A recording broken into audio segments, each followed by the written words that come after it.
Number 3, Michael Waltrip looking for his first NASCAR Winston Cup win, and Mike Skinner. In row 4 this afternoon, Bobby Labonte, 3 wins already this year, and Bill Elliott, who's completed every lap in the Brickyard. Kenny Schrader on the inside of row 5 also has completed every lap, and local native John Andretti. In row 6, Tony Stewart, the Rushville Rocket, grew up about 40 miles from here, and Ward Burton. In the 7th row, another rookie in the series, Elliott Sadler, and a former winner here, Ricky Rudd. Row number 8, local favorite Kenny Irwin and Jeff Burton. In the 9th row, Rusty Wallace, a former Winston Cup champion and a 7-time series titleist, Dale Earnhardt. Inside of row 10, Jeremy Mayfield, 5th year in 1997. Dave Blaney on the outside, his first Brickyard. Sterling Marlin on the inside of row 11. Terry Labonte, the 1996 champ, on the outside. On the inside of row 12, Jeffrey Bodine and Kyle Petty helping his team celebrate 50 years in NASCAR. Back in row number 13, Robert Presley in number 77 and Ricky Craven. The 14th row, Wally Dallenbach and Jerry Nadeau. And in row number 15, veteran Dave Marcus and Ted Musgrave. Inside of row 16 is Derek Cope, who grew up near the Pacific Ocean. On the outside is Steve Park, who grew up near the Atlantic Ocean. In row 17, Joe Nemechek and Rick Mass, the last qualifier yesterday afternoon. In row 18 this afternoon, Darrell Waltrip announced 2000 will be his last year as a driver, and Hutch Strickland on the outside. And now the provisional starters, Bobby Hamilton 37th and Chad Little 38th. Starting in 39th position, Johnny Benson alongside Ernie Irvin. Kenny Wallace starts 41st, Jimmy Spencer 42nd, and Kevin LePage has the final starting spot in this year's Brickyard 400 field. Down to Jerry Punch. Well, Bob, fuel has been the determining factor in the last 2 events that have been run here. This year's Indianapolis 500 and last year's Brickyard 400. As the 88 crew now has run the 250 yards down pit road and are pushing for all their worth. He's out of fuel. He's out of fuel. Wow. Robbie Gordon is out of fuel. There's nothing magical about fuel mileage in NASCAR racing. It's simply the laws of supply and demand. When a driver comes in, they use these 2 11-gallon cans right here to put 22 gallons in the car. That's how much it holds. Demand, you hope the car doesn't demand more than that over a 40-lap period. When Dale Jarrett ran out of gas here last year, it wasn't a miscalculations. The calculators worked just fine and said he will run out on lap 79. But when he came by on lap 80, it was miscommunication. No one told him. Bill Weber? Jerry, here at the Brickyard, these teams race on pavement, but they pit on concrete in a 15 by 50-foot stall that's bordered on the right side by this yellow line. And that's important to remember, because if you pit outside your stall, you will be penalized. Caution is the key word on this concrete. It has a tremendous amount of grip. So when your pit stop is over, the goal is to leave quickly, but not too quick, because this concrete will grip your tires and rip the clutch and the race right out from underneath you. Ray? Bill, Kevin LePage, Elliott Sadler, Dave Blaney, and Tony Stewart are all rookies today in their first ever Brickyard 400. And so am I. But all 5 of us have spent our entire life dreaming about being right here when they throw the green flag. Folks, I've got to tell you something. It's unbelievable the energy that's right down here. But the difference is those guys have to hold on for 160 laps at 180 miles an hour. All I have to do is watch. Bob? Pace car leads the cars out of turn number 2 down the backstretch. Again, this is the second of 3 warm-up laps that they will have, and right now the drivers are getting an idea of the pit road speed. Yes, that's exactly what they're doing. Trying to check the tachometer to see what RPM 55 miles per hour is going to be. 19 races have been held so far in 1999 in the NASCAR Winston Cup Series. Dale Jarrett is on top of the point standings by 254 over Mark Martin. Bobby Labonte is very close to Martin in 3rd position. 4th is Jeff Burton, and Tony Stewart is 5th in the point standings. Jeff Gordon has won 4 races this year, but he's also had bad luck at many events. Dale Earnhardt is 7th in points, followed by Terry Labonte, Mike Skinner, and Rusty Wallace. Our race analysis, well, we'll go 160 laps, 400 miles. Jeff Gordon is the defending champion. The purse, an unbelievable $6.1 million. And if they go green, they should have to stop for fuel sometime between laps 36 and 40. That pit window is really critical. They need to be able to run 40 laps and try to save a pit stop. No winner has ever won this event from the front row. There are 4 drivers who grew up in this area. Do they have a home track advantage? Will we see a first-time winner here today? 3 drivers, David Green, Michael Waltrip, and Mike Skinner, have qualified very well, and maybe they'll emerge as victorious here today. You've got to avoid pit road mistakes, and we'll also be watching very closely today the points leader, Dale Jarrett, who ran out of fuel here last year. Today's field is made up of 19 Fords, 16 Chevys, and 8 Pontiacs. Right now, Ford is on top of the manufacturers' battle by 17, and Pontiac 27 behind in the manufacturers' points battle. These teams got a tough break, Bob, with the weather, because Thursday and Friday was bright sunshine, and the clouds already are starting to roll in. As I said earlier, that's really going to change the track. It's going to change the cars. Who guessed the best this morning will probably be who ends up in victory lane. Difficult to tell when the showers will roll in, but they are predicted before the day is over. Jeff Gordon will carry one of our onboard cameras. He has his 7th pole in 1999 and his 30th career pole. Rusty Wallace, starting back in 17th, also carries the Miller Lite onboard camera. Jeff Burton started in the 16th spot, the Exide batter's onboard camera. Steve Park, the Pennzoil Chevrolet, will start in the 32nd spot outside the 16th row. And the hometown man, John Andretti, the STP Pontiac, starting in 10th position. Benny, what are the drivers thinking about right now as they go down the backstretch, weaving their cars back and forth? Trying to figure out how they're going to get into turn 1. I mean, that's as far ahead as they're thinking right now. They want to be assured that they go through turn 1 and don't make any mistakes before they get to turn 2. Just about a half a lap away from the green flag and the beginning of the 6th annual Brickyard 400. See the drivers weaving the cars back and forth, back and forth. These tires are very, very stiff. The sidewalls are very, very stiff. They weave the car back and forth to try to flex those sidewalls so when we go down to turn 1 that the tires will have some flexibility in them. Every single fan gathered here today, and the exact number of seats here is not known, but the estimate is over 300,000, and every single one of them is standing right now trying to get a better view of their favorite, trying to get a better view of this entire field as it lines up and gets set to take the green flag. There in the center portion of your screen, you see the new Formula One track that's being built. It will host the U.S. Grand Prix in September of 2000. The pace car brings the 43 car field out of turn number 4. Pace car will be ducking off the racetrack as it is right now. And now coming down the straightaway, Jeff Gordon, Mark Martin, David Green, Dale Jarrett, Michael Waltrip, Mike Skinner. The green flag waves. The 6th Brickyard 400 is underway.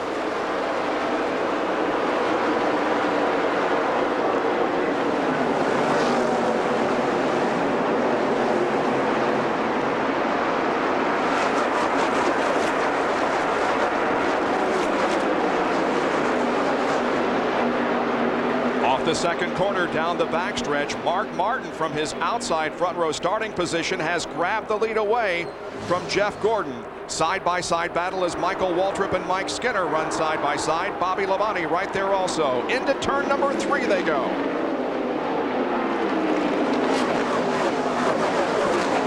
Now Jeff Gordon passes Mark Martin in the short chute. He wants to lead that first lap at the Indianapolis Motor Speedway. He got the lead in the short chute between turns 3 and 4, and Jeff Gordon will lead lap number 1 here at Indy. This is the 6th year in a row that the pole sitter has led the opening lap of the Brickyard. Look at this battle behind the front runners. 3 abreast down in turn 1. That was John Andretti, Tony Stewart. Tell me they don't want to win here in their hometowns. Tony Stewart and Ken Schrader run side by side through the 2nd corner. There's Ward Burton in the 22 car right there also. Off the 2nd corner and down the backstretch.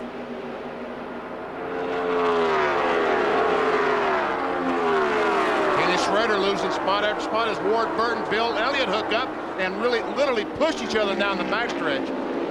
Bill Elliott has a little bit looking race car. If you watch NASCAR Winston Cup racing regularly, he normally has a red car, but the car this week is dark blue. Off of corner number 4 and coming down to complete lap number 2. Jeff Gordon still has the lead. Mark Martin running in second position. Then it's Dale Jarrett, David Green, and Bobby Labonte.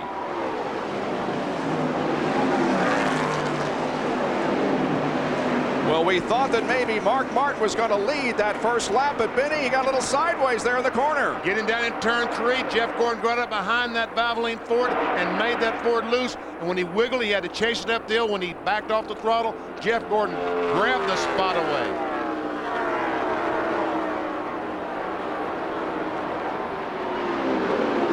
Single file formation up front in the first 3. That is Jarrett running in third position.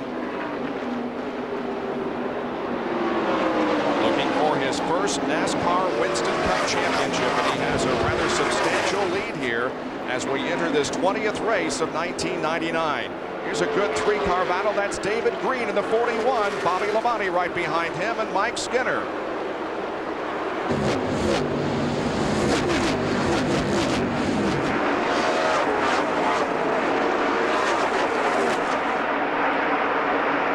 Of debris on the racetrack already. That could cause a problem if something gets up into the radiator opening and causes an overheating problem for these cars.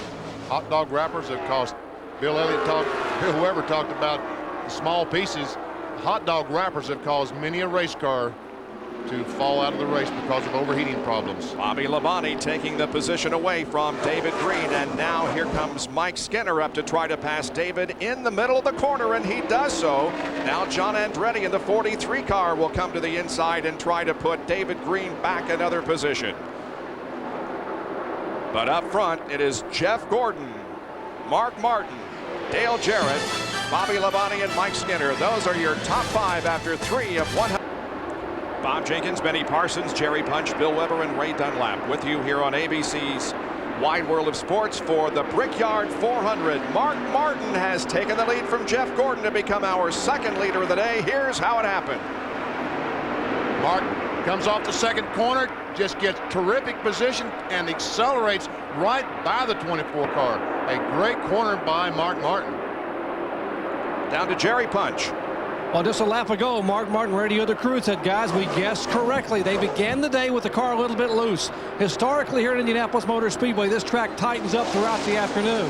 Mark said the car is coming toward us. The crew said, all right, go get him. And indeed, Mark just did. Well, now Jeff Gordon is going after him, and Gordon retakes the lead on the front stretch. Mark Martin missed turn 4 just a little bit. We saw the car. He did not get it down to that white line, and when he didn't, Jeff Gordon got that great run on him. And it also has allowed Dale Jarrett to close in now for the battle of second position. Bobby Labonte is running in 4th place, and then there's quite a bit of racetrack back to the 5th place car of Mike Skinner.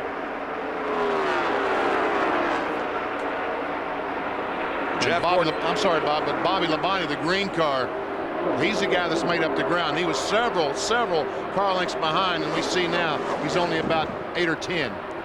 Many people think that the Pontiacs may have an aerodynamic advantage here at the Indianapolis Motor Speedway and on other super speedways, so we'll keep an eye on the Pontiacs throughout the afternoon. Right now we've got a Chevy leading, Ford's running 2nd and 3rd, and then Bobby Labonte's Pontiac in 4th. Jeff Gordon has led more laps than anyone else here in Indianapolis. In fact, twice as many laps as the next driver. Coming into today's race, he had led 253, Urban 114. As you look at the rundown in the upper left of your screen, those arrows indicate whether a driver has moved up or down in the last lap. So Bill Elliott did pick up a position. There you see Sterling Marlin picked up a position over Rusty Wallace in the past lap. So look for those as we show you the rundown throughout the race. There's John Andretti, Mike Skinner, and Tony Stewart. Tony Stewart has worked his way up to the 7th position. Started back in 11th. So many people thought that Tony Stewart would perhaps sit on the front row here this afternoon. They did build a new car for the Brickyard 400, but they brought it here in testing, and he didn't like it. And so he's driving the car that he competed in a couple of other races in 1999 at New Hampshire and at Pocono. And again, it's a Pontiac. Tony Stewart ought to love that car. He used it at Loudon, New Hampshire, because it was a terrific car. Ran out of fuel just a couple laps to go with the lead. There is Kenny Irwin coming next. And there is David Green. David's best finishes in 1999 have been 18th. He had great hopes coming into this event, but Benny seems to be losing positions. Yeah, that was the battle for the 10th position, qualified third, so he's falling back to 10th. It looks like Jeff Burton is going to move him back to 11th spot. And Bill Weber can update us on David Green.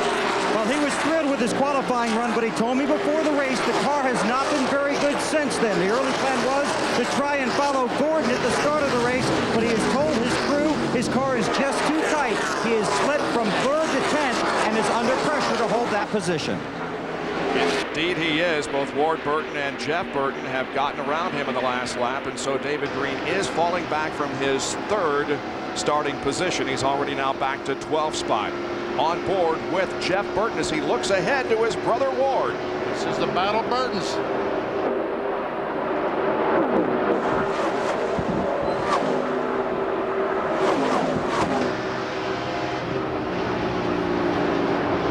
Benny, are they flat out all the way around the racetrack?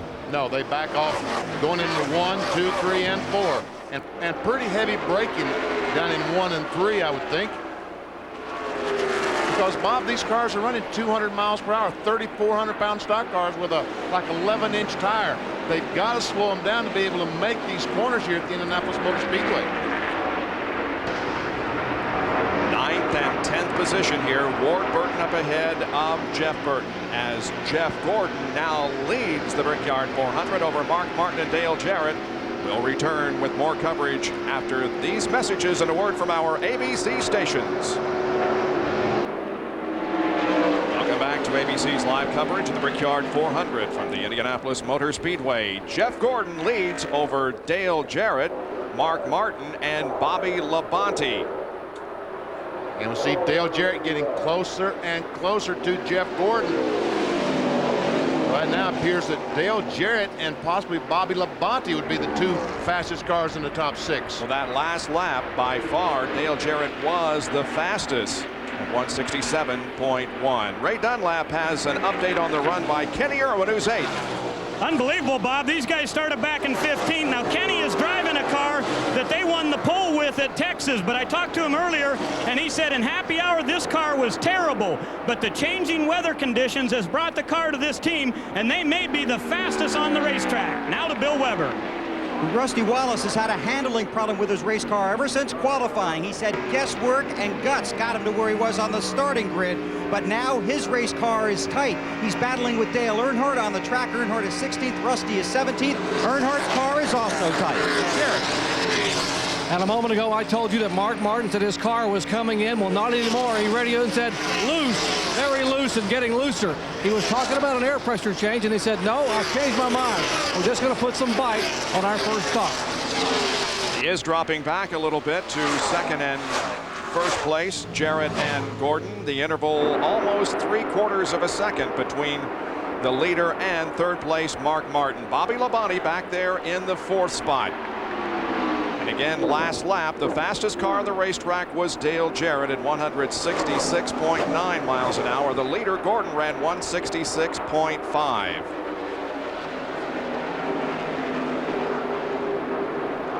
Well, the series finale of the International Race of Champions was run here yesterday. Dale Earnhardt, the points leader going in. He had a chance to sweep all 4 races in 1999. Did he do it? Did he win the championship? Stay with us here on ABC after our coverage of the Brickyard 400 and find out. Oh, Dale Jarrett, did he brush the wall up there? He sure did. If he didn't, he came awfully close. I've noticed that Jarrett has been using the entire racetrack coming off in the short chutes, really going up close to the outside retaining wall. And that last time, he might have brushed it. We've talked occasionally during the past few days about how Dale Jarrett did indeed run out of fuel while leading here last year at about the 80 lap mark. what we sometimes don't mention is the fact that he lost 4 laps during that period, but he came back to pick up all 4 laps and finish on the lead lap. He had a terrific race car last year, and looks like he hasn't lost much here in 1999 as he tries to close in on the 24 car of Jeff Gordon. We've had 2 leaders so far today. Jeff Gordon has led 17 laps, and Mark Martin has led 2. Jeff now is the only driver to lead all 6 Brickyard 400s. Here again is how Jarrett got up close to the wall. Did he rub it? Wow. Yeah, I think so. I think he just barely touched it. And it looks like that Dale Jarrett now has decided, look, I want to lead this race. I want to pass Jeff Gordon, but let's don't be stupid. Let's just relax a little bit, because if I try too hard, I am going to hit that wall the next time hard. Benny, he certainly wants to lead, because every time you lead a NASCAR Winston Cup race, you get 5 bonus points. Dale is in the championship points lead and wants to accumulate as many as possible. Well, Dale Jarrett continues on the racetrack, and he apparently did lightly brush the wall. He has radioed in that everything's okay, and they're continuing their pursuit. But I agree with Benny. You may see a more cautious approach here in the early laps of 160-lap event.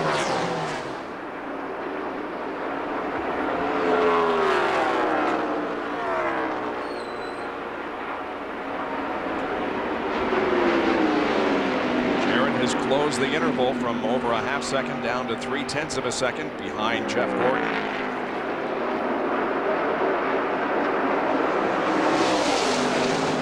Four cars basically running out in front, and then we got a lot of racetrack back to the 5th place car, and right now that is John Andretti running in 5th, with Tony Stewart in 6th spot, followed by Mike Skinner and then Kenny Irwin. And here comes Jeff Burton to the inside of Skinner down the front stretch. Kenny Irwin has just gotten by Mike Skinner. Now here comes Jeff Burton. So put Skinner back 2 more positions as Kenny Irwin takes that Texaco car right to the front.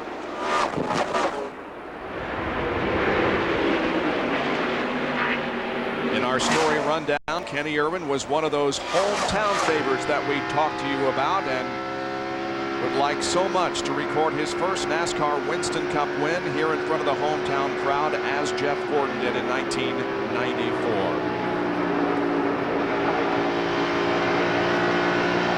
Well, we've been seeing a considerable amount of passing here in the first 21 laps of this race, not necessarily up front, but certainly in the middle and back part of the field. We have seen some passing. Here's another one as Jeff Burton goes inside of Kenny Irwin, looking for the 7th position, and Burton has it.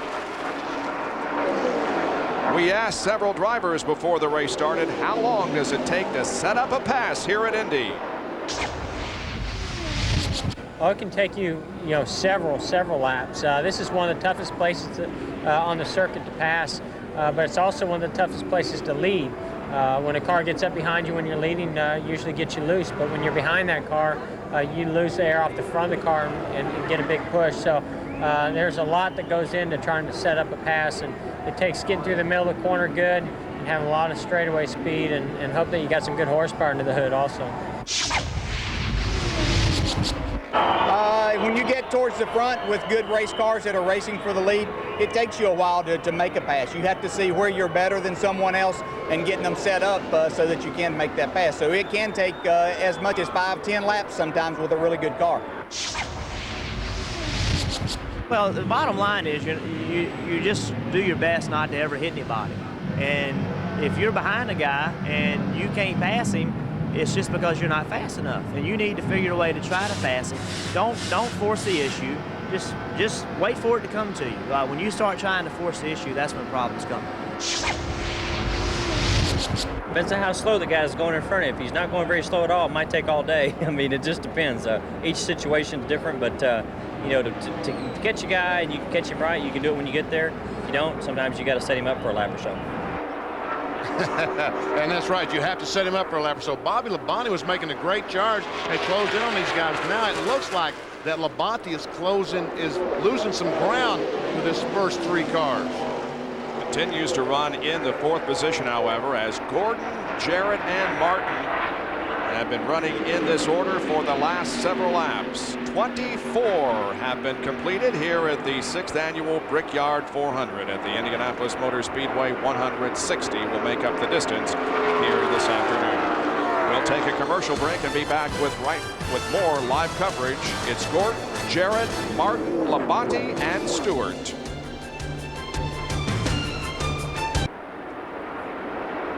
As you rejoin us here at the Indianapolis Motor Speedway, we've had a shuffle up front. Dale Jarrett is now the leader of the Brickyard 400. Mark Martin has moved to second, and Jeff Gordon all the way back to third. And now Martin takes a shot at Jarrett and passes him in turn 4. In that short shoot, Mark Martin got down to the bottom of the racetrack, just drove by Dale Jarrett, now back in the lead. Evidently, these guys going a little bit too slow for Mark. Normally, you would think he would sit back and just be patient until that first pit stop, but he thinks his car is faster, so catch me if you can. But Jarrett did lead 1 lap, and so he did pick up the 5 bonus points. Now Jeff Gordon seems to be falling back in the clutches of Bobby Labonte. And Jerry Punch, he has an update on Bobby Labonte. Actually, Bob, Jeff Gordon is the guy we want to comment on. After losing the lead, he has told crew chief Ray Evernham that his car has gotten very, very tight. If you hold the steering wheel at 10 o'clock and 2 o'clock, basically he's taking that 2 o'clock hand and bringing it all the way over to about 9 o'clock to keep the car to turn in the corner. Push means it won't turn at all, and it's gotten worse and worse.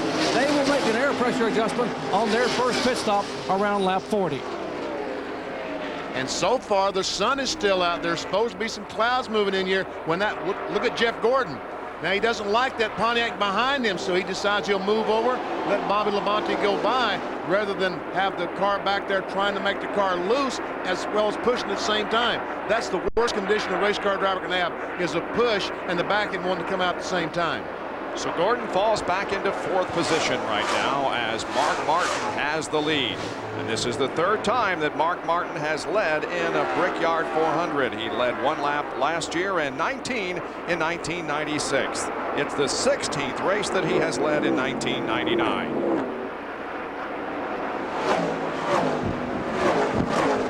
I kind of see why Mark Martin wanted to get by these guys, because he's starting to put some distance on Dale Jarrett. Fastest car on the racetrack that last lap was Jeff Burton, who's back in 6th position. There are the first 4 as they come down the straightaway and complete lap number 30. Now, before too long, Benny, we're going to be seeing some pit stops. And it won't be any too soon for Jeff Gordon, because that last lap. And we see Kenny Irwin gets by John Andretti to Indy. 2 young men who grew up in Indy. That was a battle for the 7th position.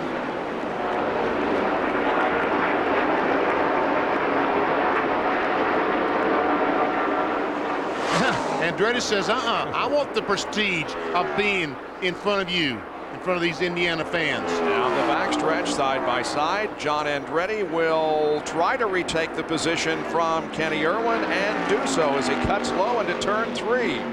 So give John Andretti back that 7th position. That's Mike Skinner right behind Andretti now and Irwin.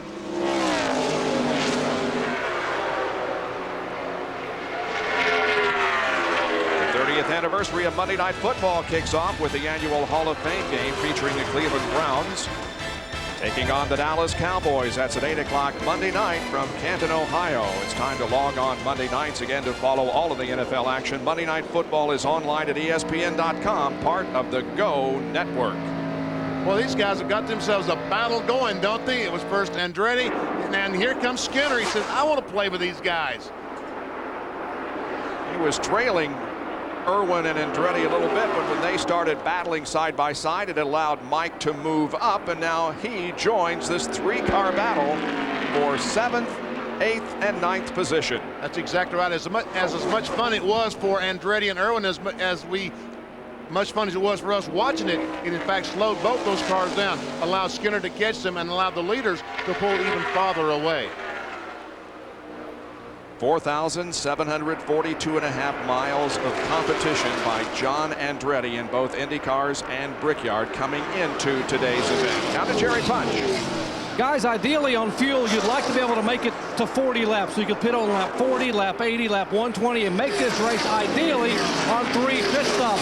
The big concern for Mark Martin, he's just been told a moment ago by crew chief Jimmy Finnig, is when they calculated fuel yesterday at happy hour, they could go about 39.5 laps. They're going to try to stretch it to 40 laps to be able to make those 3 stops. They told Mark a moment ago, conserve fuel. You certainly don't want to run out this early.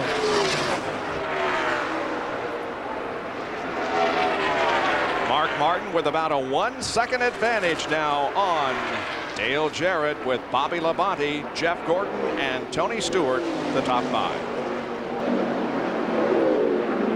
After 35 of 160 laps here at the Indianapolis Motor Speedway, Mark Martin leads the Brickyard 400. There are the top 10. We're beginning to see some pit stops now, as several drivers, including Bill Elliott, Darrell Waltrip, David Green, Jeremy Mayfield, and others, have decided to come in for a pit stop. Meanwhile, on the racetrack, Mark Martin and Dale Jarrett and now Bobby Labonte beginning to lap some of the slower traffic. They put the 55 car of Kenny Wallace a lap down. He's running in 38th position.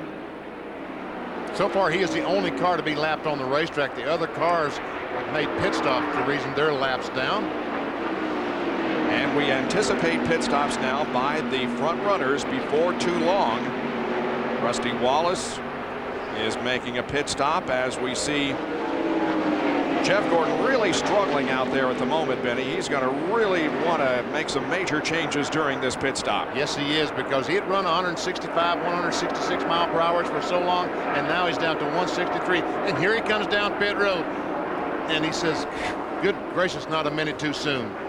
Jeff Gordon among the top 5 to make a pit stop. Kenny Irwin is also coming down for a pit stop. Long way down pit road from the entrance up at the north end of the racetrack. He finally arrives at his pit box. Jeff Gordon. Sherry Punch. Well, Jeff Gordon in the pits, guys, and they're going to make some significant adjustments. They're going to change 4 tires and take a rubber out of the left rear. As Benny Parsons said, the car has just gone completely away. Had gotten very, very tight. They're waiting on the left rear to get the rubber out and the tire on. Let's go up to Ray. Kenny Irwin was just in the 28 car. They made a slight air pressure adjustment on the right front. The car was just a little bit loose. We expect a number 99 to come in just 1 lap. His car, unbelievably, is tight. So he's also going to make an air pressure adjustment, but that one will be on the right rear. And now Dale Jarrett comes down pit road. Making his way down to his assigned pit area, and he hits the mark perfectly. Here's Bill Weber. Dale Jarrett's team is going to take a roundabout bite out and put in sticker tires and make a slight air pressure adjustment. Remember, they ran out of fuel in this race a year ago. The fuel pressure light came on when Jarrett was already out of fuel. This year, that light comes on with 2 laps of fuel left. Tony Stewart also on pit road, along with Ricky Rudd and several others. 16.7 pit stop there for Dale Jarrett. A very good pit stop by that team. The Home Depot crew now looks like they're having a little bit of a problem on the left side of that car, but now down off the jacks, and Tony Stewart is back in the race. And here comes the leader, Mark Martin. And Bob, they have told him to be very, very careful with the pit road speed. Watch the RPMs. Jimmy Finnig shouting in the radio as Mark Martin will come down. Now watch the crew. They're going to put 1 round of bite in the car. The car a little bit loose. It will go around and what looks to be a routine pit stop. And a moment ago they were talking about putting a handle. There goes the handle in the right rear. 1 round of bite in, which will allow the back of the car to stick to the racetrack better. They have got to get this car full of fuel. They want to make this race on 3 scheduled stops. 2 more after this one. 17.1 second pit stop for Mark Martin. Bobby Labonte has his service completed, and he rolls back out onto the racetrack. They enter, of course, the racetrack on this acceleration lane and then rejoin the actual racetrack out of turn number 2. And they must use this acceleration lane. They cannot drive back on the racetrack. They've got to wait until here as they come off turn 2 to go down the backstretch and blend in with traffic. There's Kyle Petty. And there's going to be your leader, Dale Jarrett. When all the pit stops are completed, Jarrett is going to be shown as the leader once again. And we continue to see more cars making pit stops here on the 40th lap.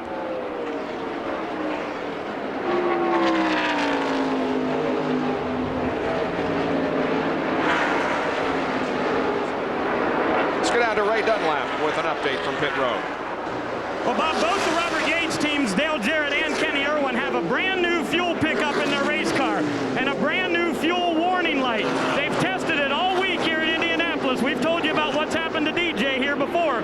But the thing is, it's going to come on and tell them that they have 2 laps remaining. That's about 1.5 gallons. They tested it. Dale Jarrett ran his car completely out of fuel yesterday, and they say it's working. That way they will not run out of fuel this year. And there is Tony Stewart and Kenny Irwin as they run in the 6th and 7th positions. And Kenny Irwin passed Tony down the front straightaway to take over that position. And Benny, one of the things that these teams work on during happy hour is seeing exactly how much fuel mileage they can get. They let the car run out of fuel purposely. At the Indianapolis Motor Speedway, we are covering the 6th annual Brickyard 400. And right now, 40 laps have been completed. We have just had our first series of pit stops. Dale Jarrett is the leader of the race. Mark Martin second. Bobby Labonte third, followed by Jeff Gordon and Jeff Burton. Then the 28 car of Kenny Irwin and the 20 of Tony Stewart. And we'll be back with more of our live coverage on ABC in just a moment. The caution is out at the Brickyard 400 for the first time this afternoon. Chad Little has crashed over in turn number 2. And we have the end of the crash. There's the contact with the wall in turn number 2 on the driver's side. Very hard contact. Another shot from our turn 2 camera. And when you see a spring rolling across the racetrack, you know that car hit awfully hard. So with 43 laps completed, the caution is out here at Indianapolis. We'll return with more coverage of the 99 Brickyard 400 after these messages and a word from our ABC stations. 30 Eastern here on ABC. That's our Wide World of Sports mobile update. Back now to the Brickyard 400 and Bob Jenkins. We'll see you again later. Still under caution here at the Indianapolis Motor Speedway because of a crash involving Chad Little. Providing our shots from above is the Goodyear blimp Stars and Stripes, based in Pompano Beach, Florida. At the controls this afternoon, Larry Chambers from Lighthouse Point, Florida. With 45 laps completed, we are under caution. Let's take a look at a race recap. Dale Jarrett is the leader. Our green race average, a little more than 164.5 miles an hour. We have had 3 leaders, Gordon, Martin, and Jarrett, 5 lead changes. This has been our first caution period, and it's been out for 2 laps. Right now, Chad Little, the victim of the incident, is the only car that is out of the race. And we have a better replay now of exactly what happened to Chad. Yes, he and Jeffrey Bodine are going down in turn 2 at the same time. Jeffrey's going to make a little bit of a late entry in the corner, and Chad made that early entry. They made contact, and Chad, the worse for the wear.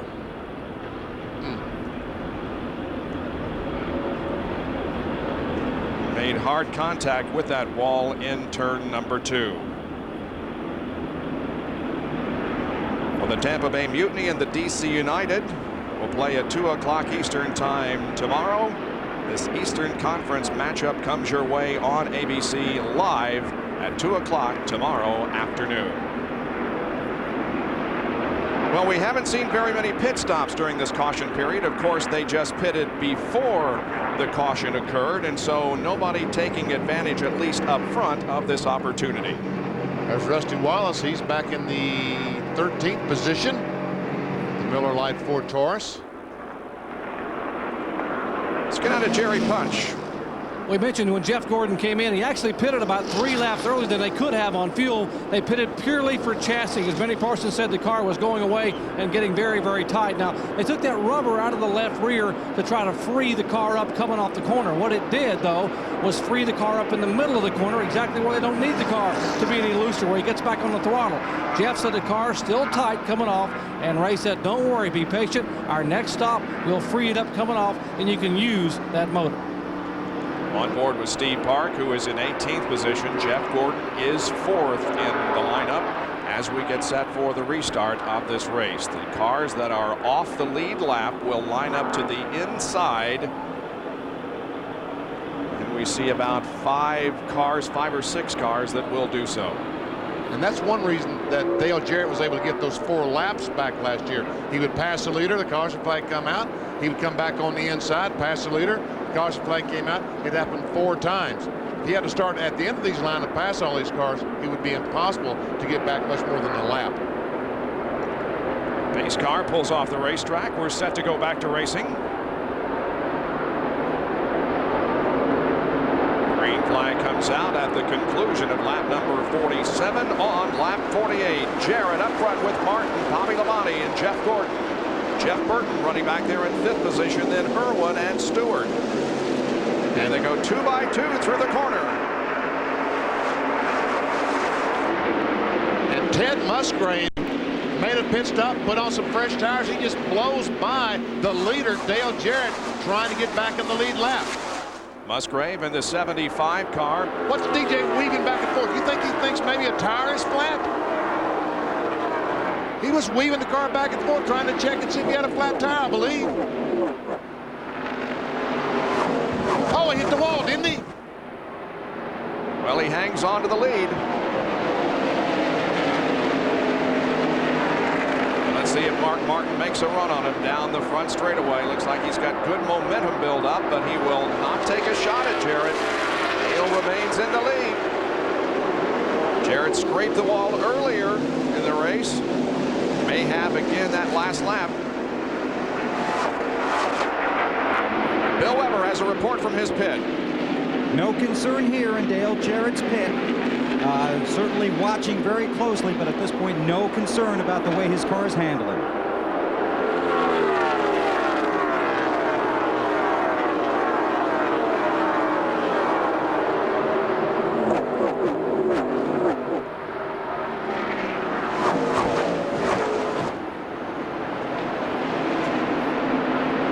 And Ray Dunlap has an update from pit road. The problem on Dale Earnhardt's right front tire, that last pit stop, they've got some wear on the inside of the right front. And as far as the 36 car of Ernie Irvin, he's got a tire problem too. But his problem is the car is riding so low that he's got a fender rub on the right front. So these guys may have dropped these cars down just a tiny bit too far. Ernie Irvin is running back into 30th position at the moment. Again, as you look at the rundown there in your upper left part of the screen, the arrows indicate a driver who has moved up or down in the last lap. Right now, Ted Musgrave is staying out ahead of Dale Jarrett, so Musgrave is still on the lead lap in 37th position. Mark Martin is second, then Labonte, and there are a couple of lap cars then between Bobby Labonte and the 4th place, Jeff Gordon. And how about the 5th place car? Jeff Burton, the Exide Ford, started in 16th position, and there he is on the back bumper of Jeff Gordon. Riding along with him up front is Gordon and Jimmy Spencer.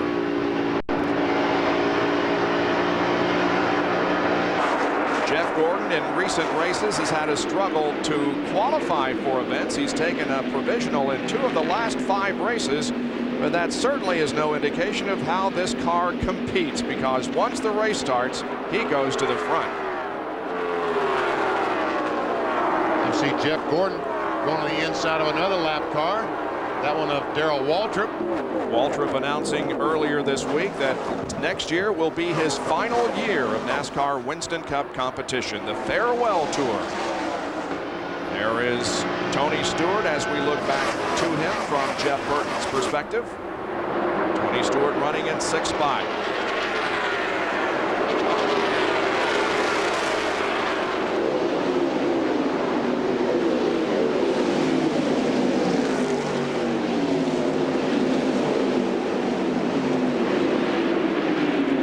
And Mark Martin is closed in right on the back bumper of Dale Jarrett. The last time by, he was just a tick faster than Jarrett.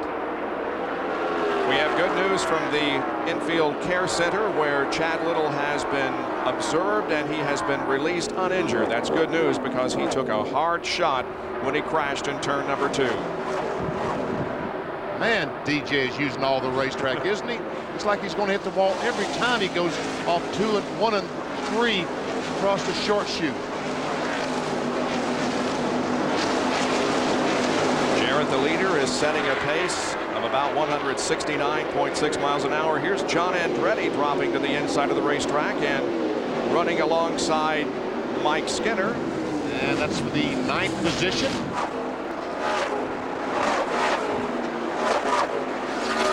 Still running side by side through the short chute into the corner once again. Andretti won a race earlier this year in Martinsville, Virginia on the half mile. Rusty Wallace is right behind this battle, watching.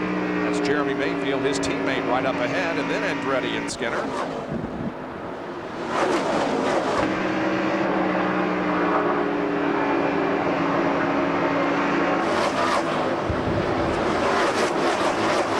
And we can see that Andretti finally backed off, let Skinner have that position because they were not making a lot of progress running side by side that way. You see Rusty Wallace's progress since the most recent caution period. Moving up to the 12th position. We're on board with Jeff Gordon now, who runs 4th. Jaron and Martin continue to set the pace, separated by less than a car length. They're running just about the same speed, 169.4. It seemed like every lap these cars slowed down just a little bit. At the end of that last run, on about the 35th lap, they were running around 165 miles per hour. So gradually, these cars do slow down as the tires wear. Down to Jerry Punch.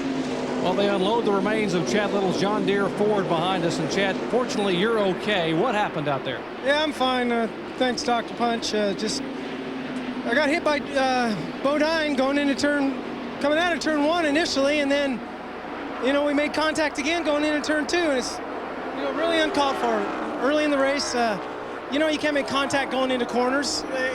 You're going to cause a wreck. It's plain and simple, a flat track, and at these kind of speeds, and it's just really an unfortunate thing, and really just a brain-dead maneuver on his part. I think that pretty well sums it up, guys. Emotions run high, especially at a race like this when you want so much to put your best foot forward. Right now, the best on the racetrack is Dale Jarrett. Close pursuit by Mark Martin.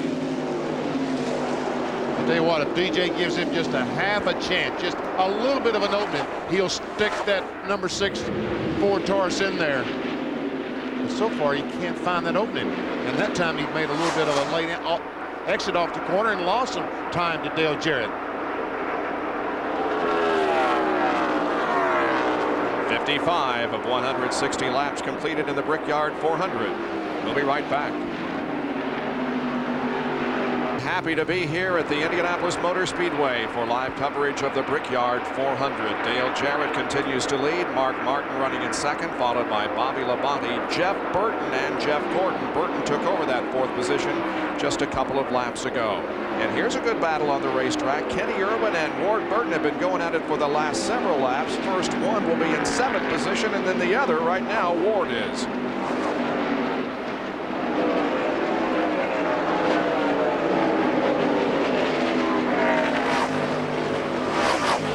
Both those cars made terrific corners up in 3 and 4. So go by the start finish line down in turn 1, and we see Kenny Irwin dive down on the inside of Burton, and he now retakes that spot.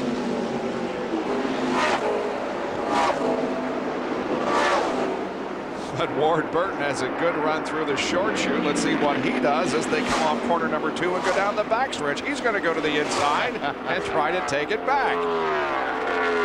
Ward Burton has told us last night on the show, but almost made some contact on the show last night, that he has re-signed a 3-year contract with Bill Davis, and they've signed with Caterpillar, the sponsor, so they expect to be around for a long time, and still trying to take over that spot from Irwin. He finally gets by him. And the Bill Davis team will be a 2-car Winston Cup team next year, as Dave Blaney, who is in this race today running in 29th position, will be a regular on the NASCAR Winston Cup Series in the year 2000. John Andretti back in the 9th position right behind these guys was watching all this from this viewpoint and said, guys, if you'd race just side by side for about another half lap, I'd be able to pass both of you. Here John Andretti backing off the throttle as he goes through turn 2. John Andretti has special hopes about winning here at the Indianapolis Motor Speedway today because 30 years ago in 1969, Mario Andretti won the Indianapolis 500. And he thinks that it would be appropriate if 30 years later he could drive into victory lane here at this same facility.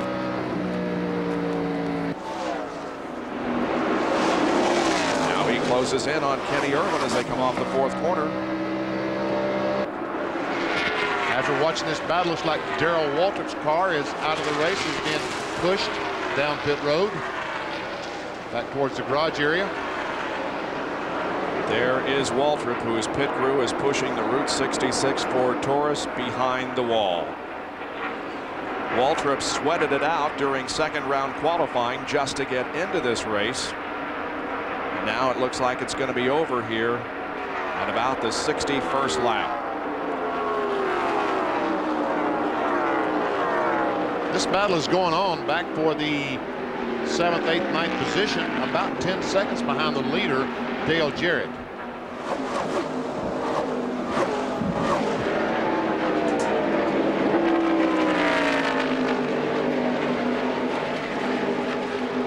Back up front with about a 0.2 of a second lead, or 2-3 car lengths, Dale Jarrett over Mark Martin. They are running about a 1.5 seconds ahead of the 3rd place car of Bobby Labonte. So at the moment, a 2-car battle up front between Jarrett and Martin, as it has been most of the afternoon. The last time Mark got in this position, he pulled up right behind Dale Jarrett. He picked up what's called an arrow push. When you get behind another car and the air is not flowing across your car freely, you don't get enough down pressure, downforce on the front of the car. As he came off turn 2 and turned the steering wheel, the car literally just pushed straight ahead, and he dropped back about 10 car lengths. And now he's finally going to try again on Dale Jarrett and see if he can get by. He closes in.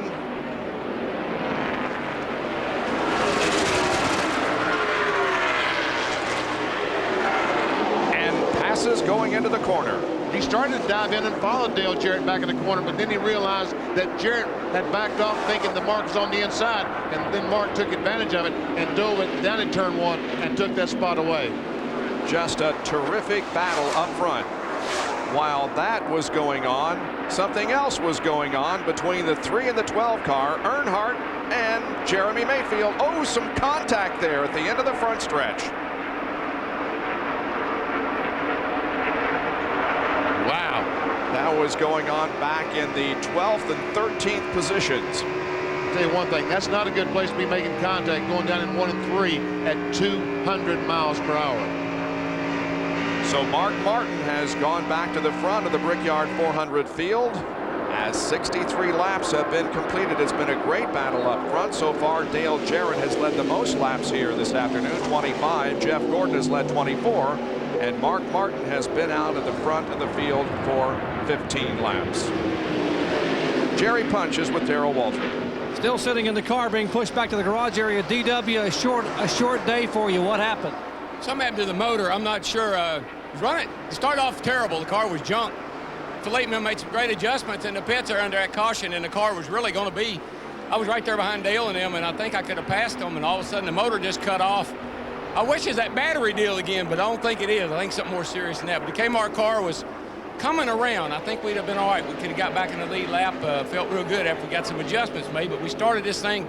We were late getting out just in happy hour. It cost us a little time. But we'll get them next week. At least we made the show here. We were in it. And we'll just keep getting better. I mean, you know, it's just a minor setback. Say hi to everybody home, Mom, Dad, and everybody.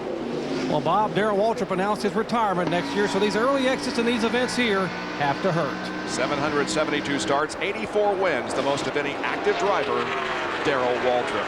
Back in 18th and 19th position, a good battle going on between Steve Park and former winner of this race, Ricky Rudd.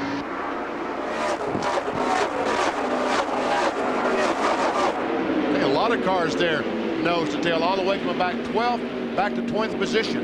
Down to Bill Weber. We notice that Dale Jarrett has fallen back now to second position, Bill. And a couple of factors for that, Bob. One, Jarrett has told his crew the car is just a little bit loose.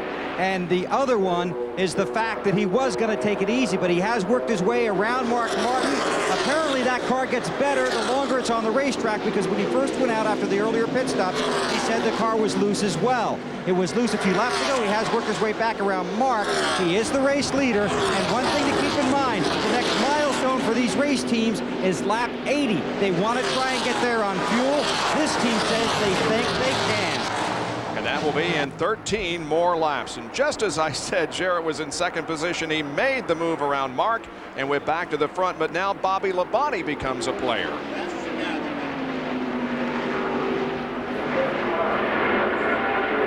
That's the guy they've got to be worried about right now. Is the 18 Interstate Batteries Pontiac, Bobby Labonte. The last 3 or 4 laps, he has been faster than Jarrett or Martin.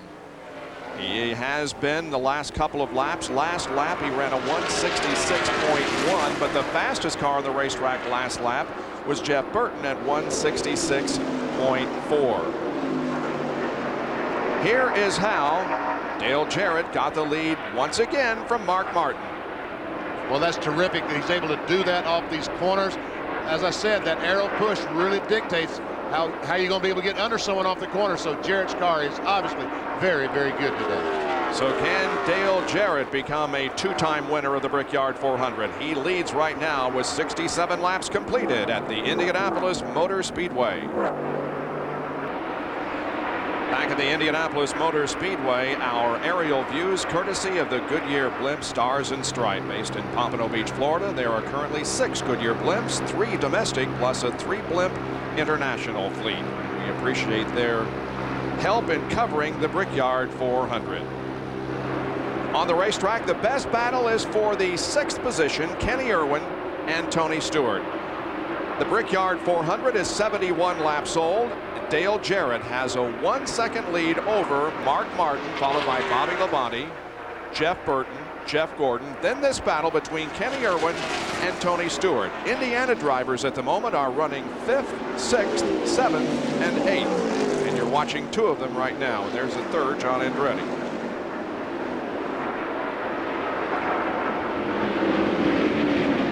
Only 1 caution period so far. That was for a crash involving Chad Little. We have spoken with him. He is fine. Dale Jarrett out front has now led 31 laps. There's John Andretti, Ward Burton, as we drop back to catch some of the other action in the field. Here is Dale Earnhardt and Terry Labonte as they run 12th and 13th.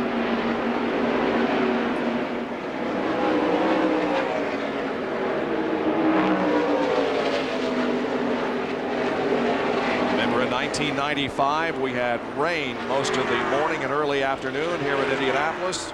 Didn't think we would get the race in, but we finally got it started in the late afternoon, and Dale Earnhardt drove to victory in that event.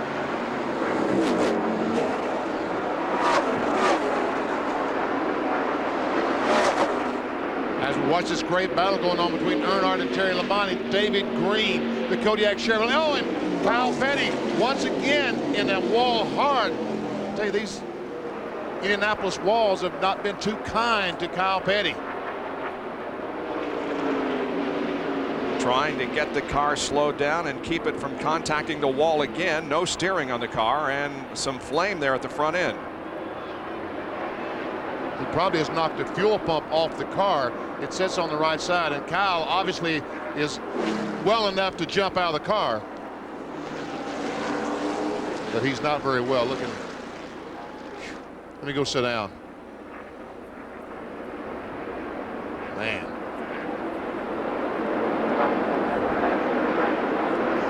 Let's take a look at the incident once again on replay. Goes in the corner. Right front tire goes down. The car will just not turn, and straight in the wall about 180, 90 miles an hour. Well, he was one of 7 drivers to run all 5 previous races here without a top 10 finish, and he will not get one here this afternoon. And the medics are talking with him, but it looks like Kyle's going to be able to walk away and wave to the crowd as he does. That is great. I was really concerned about him. He did almost the same thing up here a couple of years ago, blew a right front tire going in turn 4. Kyle's best finish of 1999 has been at Richmond. Well, now we're going to see some pit stops, BP. There's no doubt about it. They've been out there long enough to come in, change 4 tires. Anytime these drivers see a right front tire have a problem, they want to make a pit stop as soon as they can and put on a new one.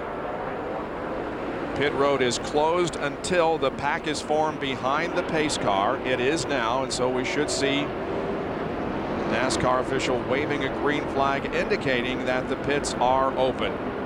And here they come. Pit road speed 55 miles an hour as Dale Jarrett and Mark Martin and almost everybody else on the lead lap is given the opportunity to come in for a pit stop. Long line of cars coming down here. I doubt very seriously any car that isn't on the lead lap will not make a pit stop. All right, triple split. Let's check them out. The 88 coming down pit road, stops in his pits. Mark Martin and Bobby Labonte still trying to get to theirs. Mark dives in his. Bobby still going down this long pit road. Right sides are down. Let's go to Bill Weber. No changes for Dale Jarrett. He called it a few laps ago. Said the car's okay right now, so he's just getting 4 tires and fuel. He's on his way. Mark Martin took the round of wedge back out, made an air pressure adjustment to the right rear. 17.3, and he nearly collides with Dale Jarrett. They almost come together door to door as they're exiting pit road. Close call on pit road, and also a close call as Ward Burton and Tony Stewart exited the pits. We're watching that battle between. Now, how in the world did Bobby Labonte get between those 2 guys? Because they almost ran into each other, and they were literally side by side, but Bobby Labonte comes out between the 2. There is a mark down at the end of pit road, which is the indication of how they line up for the restart. Whoever reaches that mark first is put ahead of the next guy. Watch this as Mark Martin comes out of the pits. Left side's going on the car. They tighten them. The jack goes down. That's his signal to go. He pulls out, and here comes DJ. And Mark backed off enough for the 18 to get in. And from Jeff Gordon's perspective, well, you can see that it was close. There wasn't contact between the 2. And here's how Bobby Labonte got in between himself and the car ahead. And so Jeff Gordon will line up in 4th position, and we'll return with more coverage of the Brickyard 400 after these messages and a word from our ABC stations. We're at the Indianapolis Motor Speedway. Let's take a look at what's happened so far. When the green flag came out, Mark Martin from his outside front row starting position led the first 3/4 of a lap, but then this is what happened up at the north end of the racetrack, and Jeff Gordon took the lead. Gordon and Dale Jarrett were in a battle. Jarrett scraping the wall in the short chute. In the 42nd lap, there was contact between Chad Little and Jeffrey Bodine, sending Chad Little hard into the wall. He's okay. A great battle up front then between Dale Jarrett and Mark Martin pursued. Lap number 72, a right front tire on Kyle Petty's car goes down, and he is hard into the wall, but he also has walked away from the crash. You see the field still behind the pace car, still under the caution flag. Lights are off atop the pace car, which means next time by, the green flag will be waved. Here's our race summary. Jarrett the leader, 165.5, the green race average. We've had 4 leaders, and during this caution, the 4th leader of the race was Dave Marcus as he led 1 lap. 8 lead changes. We're coming off our second caution period of the day. Down to Jerry Punch. A moment ago, the spotters have radioed to the crew, and Ray Evernham has just told Jeff Gordon it is raining at the Indianapolis airport. So they had told him to turn up the wick. We are 4 laps away from halfway. Lap 81 will make it a complete race, but weather is moving in our direction. And NASCAR warned Dale Jarrett on the last restart. There is the restart line. You don't restart until you get there. And evidently, Dale Jarrett restarted a little bit before that. He's been warned by NASCAR to wait until he gets to that red line to accelerate. Well, the field moves out of corner number 4 behind the Monte Carlo 2000 pace car at about 64 miles an hour. And the pace car exits the track onto pit road. Now Jarrett will have to wait to reaching that point before he can accelerate. Back under green. Bobby Labonte is second. Mark Martin third, Jeff Gordon fourth, and Tony Stewart runs fifth.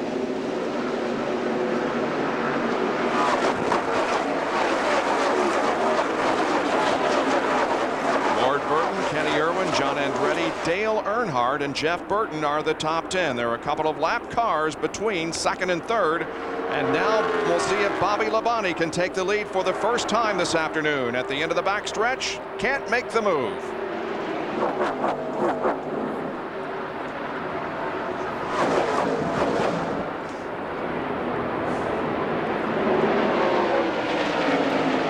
Sometimes there are head games that go on. We'll talk about that in a moment after we see if Labonte can get the lead here on the front stretch. A good run down to turn number 1, and Bobby Labonte becomes our 5th leader of the day. Man, this Interstate Batteries Pontiac has been so strong. Won both races at Pocono on racetrack very similar to this, Jerry. Bobby Labonte made wholesale changes on that pit stop. The car was loose in and loose off, Benny, but it was tight in the middle of the corner. So they added bite for the loose problem. They raised the track bar for the tight problem. And they also made air pressure adjustment. He said, it's all we can do. We've got to do something to try to win this thing. And obviously, what they did has worked. He missed that corner, did not get down to that white line. That's going to allow Jarrett to get alongside of him, I do believe. Yes, it did. Lost that lead. Well, Bobby Labonte had the lead for 1 lap, and it was the second time that he has led here at the Brickyard 400. He led 2 laps in 1995, but put Dale Jarrett back at the front of the field. Talking about head games, we heard that Ray Evernham and the boys have been told that it may be raining at the Indianapolis airport. Our information is it's not raining at the Indianapolis airport. Sometimes they just do that to create trouble. Well, they just tell the drivers, look, it's raining. This thing's only going to run about 30 more laps, so you got to run hard. Again, mind games, trying to get that driver pumped up to run a little bit harder than he is already. See Schrader diving down to the inside, trying to get by Sterling Marlin, I believe that is. It's the green cars. Schrader. Here's Rusty Wallace and Jeff Burton as they battle for 10th position on board with Jeff. And Ray Dunlap has more on Jeff Burton. Bob, they were 4th before that last round of pit stops, but now they're 10th. They lost a lug nut on the right rear, and that's why Jeff Burton lost a lot of track position. Now, I told you that Dale Earnhardt was having a tire problem on the right side. They made a wedge adjustment to that car and air pressure adjustment, and his car is much better. Now Earnhardt up in the top 10. He is in 9th position, as a matter of fact. Here he is running just ahead of Rusty Wallace and just behind John Andretti. The last lap by was the halfway point. Dale Jarrett was the leader and picked up $10,000 from Gatorade for being the leader at the halfway point. I guess that's one reason that Labonte wanted that lead so badly, was for that $10,000. Don't blame him. There is Dale Earnhardt running in 9th position, about 4 seconds behind the leader of the race. John Andretti and Kenny Irwin look like they're in a battle for the 8th spot. Here's John Andretti in the STP Pontiac moving to the inside and taking the position from Kenny Irwin. Back up front, it's still Jarrett and Labonte, Jerry. A moment ago, I told you that Ray Evernham had radioed the driver. We're listening, said it's raining at the airport. We're talking about mind games. I'll go up and ask the guys, one of the guys in the crew. I said, you said it's raining at the airport. He said, yeah, but we didn't say which airport. So I guess they are playing some games, trying to get their guy pumped up a little bit.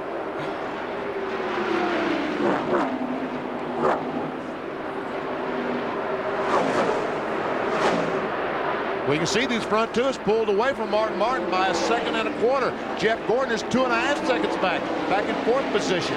There are a couple of lap cars, Ted Musgrave in the 75 and Jimmy Spencer in the 23. They are running 36th and 37th. There are 35 cars on the lead lap past the halfway point.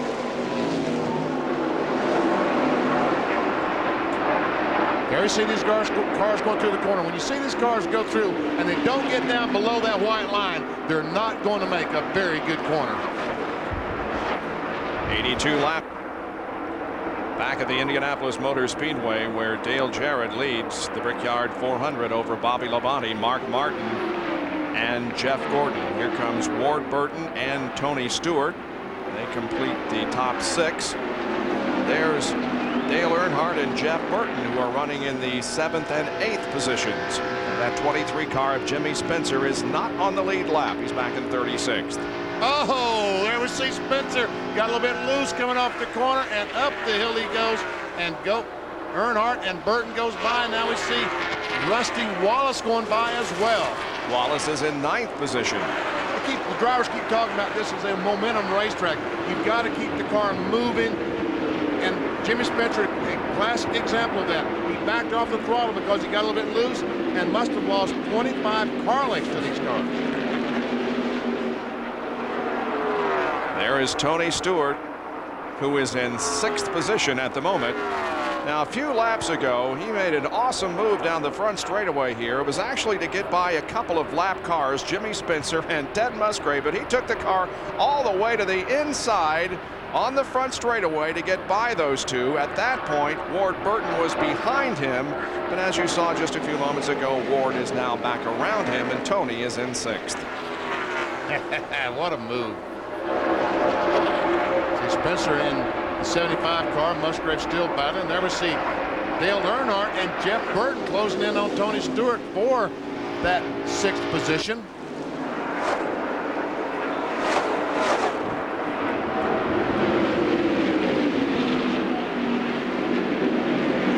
Earnhardt being very consistent. I don't think he's been out of the top 10 all day so far today.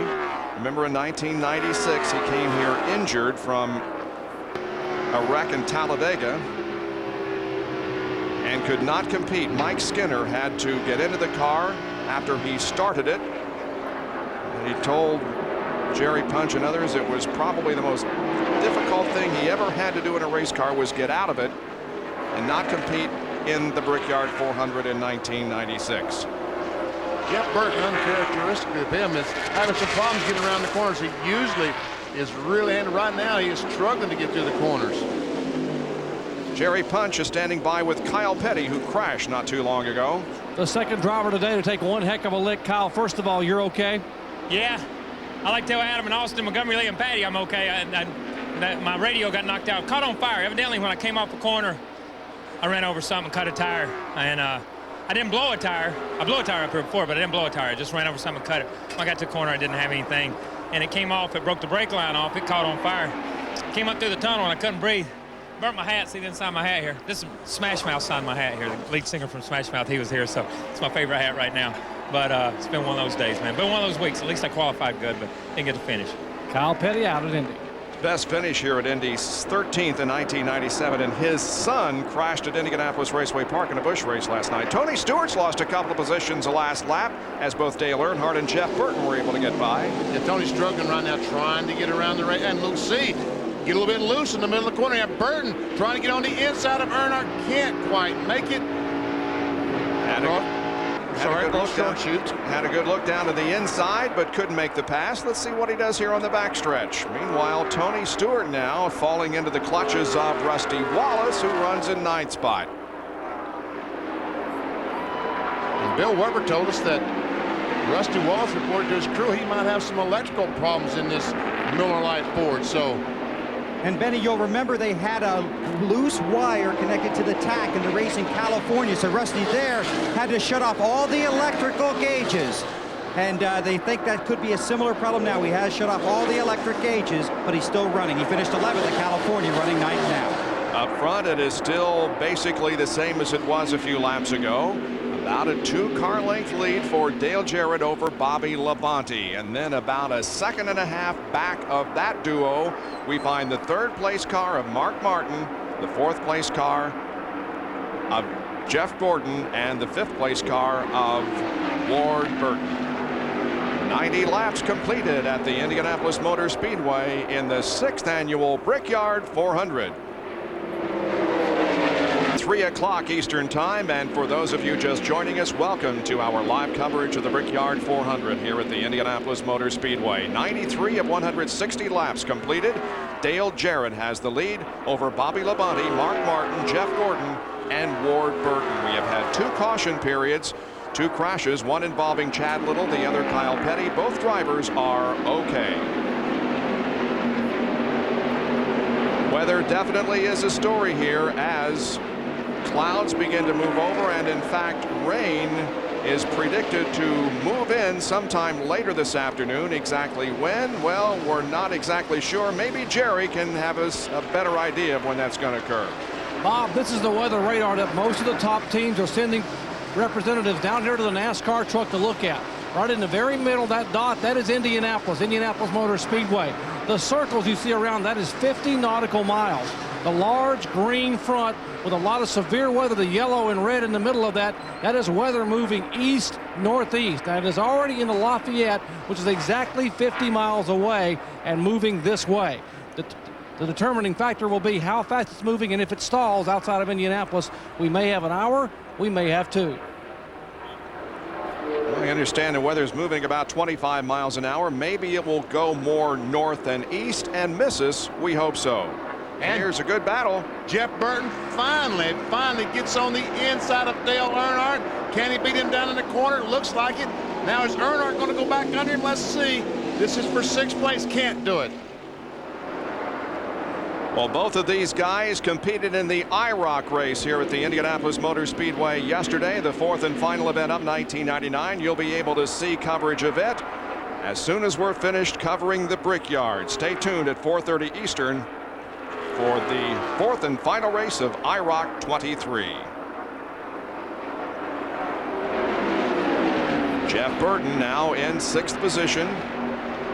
Earnhardt 7th. Tony Stewart back in 8th spot.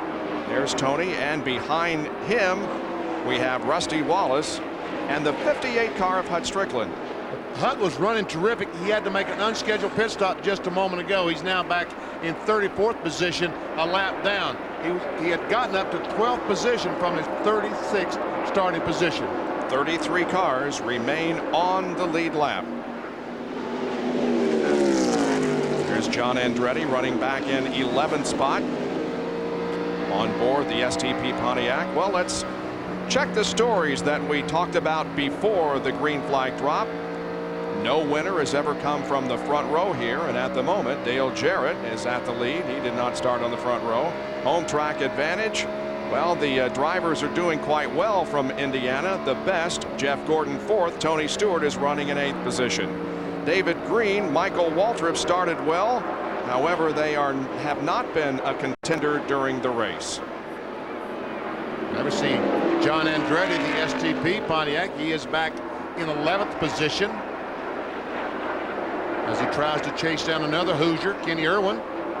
See Mike Skinner in the Lowe's car on the inside of Jeremy Mayfield. It's a battle for the 12th position. Well, after 97 laps, we're averaging 166.2 miles an hour green race average. 5 different leaders. Jarrett, Gordon, Martin, Bobby Labonte, and Dave Marcus led 1 lap. 11 lead changes among the 5. 2 caution periods for 8 laps. 3 cars out of the race. They include Kyle Petty, Darrell Waltrip, and Chad Little. Dale Jarrett continues to lead. He has led the most laps here, 55. More after this message and a word from our ABC stations. Completed out of the 160. There you see the top 5. Dale Jarrett continues to lead. He has led 59 laps so far. We're right on board with Steve Park. The Pennzoil Chevrolet started back in 32nd. This is a battle for 14th. Not anymore. I believe he's going to take that spot away from Jeremy Mayfield. Steve Park has had a good run. One of those drivers who struggled to get into this race.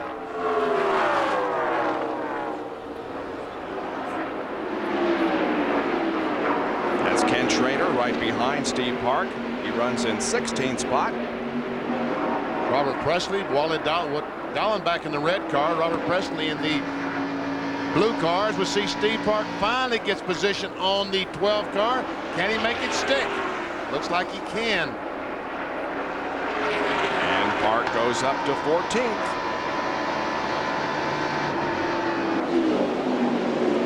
Now Dallenbach comes up to challenge Ken Schrader. Dallenbach will not be in the 25 car next year. It's already been announced that Jerry Nadeau will have control of that car next year from the Rick Hendrick stable.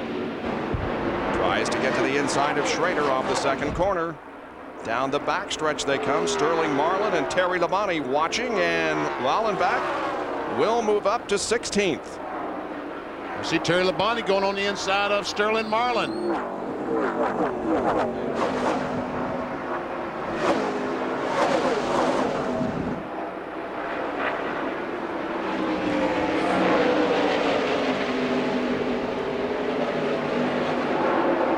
It's 14th, 15th, 16th, 17th, 18th, 19th. All in a row. Now Labonte to the inside of Schrader. Ooh, they're going to go through the corner side by side.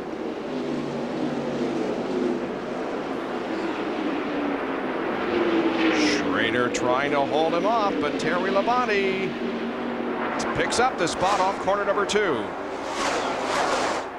Meanwhile, Dallenbach on the inside of Jeremy Mayfield. That's for 15th, takes it away.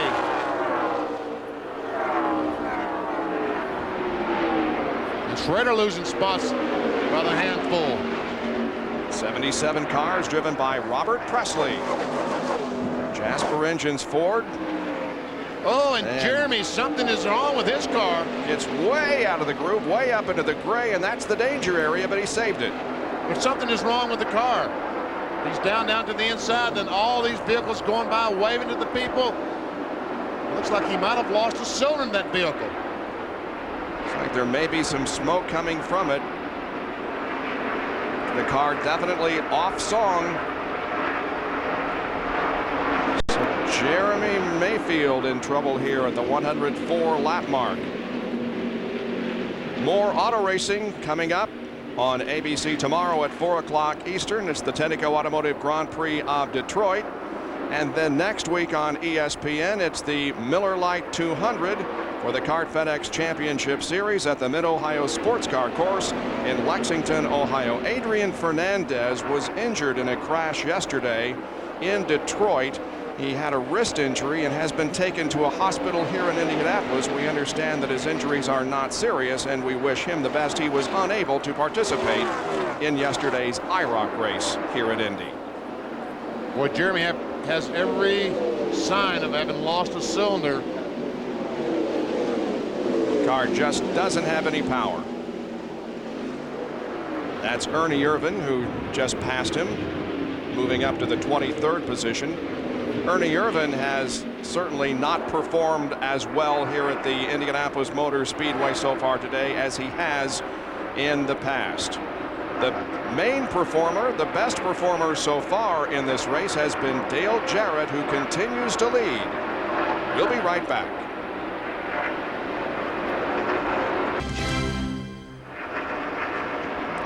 Bob Jenkins, Benny Parsons, Jerry Punch, Bill Weber, and Ray Dunlap back at the Indianapolis Motor Speedway as we continue our coverage of the 6th annual Brickyard 400. Dale Jarrett is still the leader of the race, followed by Bobby Labonte, separated there by about 4 car lengths. Back in third is Mark Martin. Jeff Gordon and Jeff Burton complete the top 5. Right now, Jeff Gordon in third place is about 4 seconds behind the leader. Here's Steve Park. Right along in about the 13th position. I said Jeff Gordon. Mark Martin's in third place, about 4 seconds behind the leaders.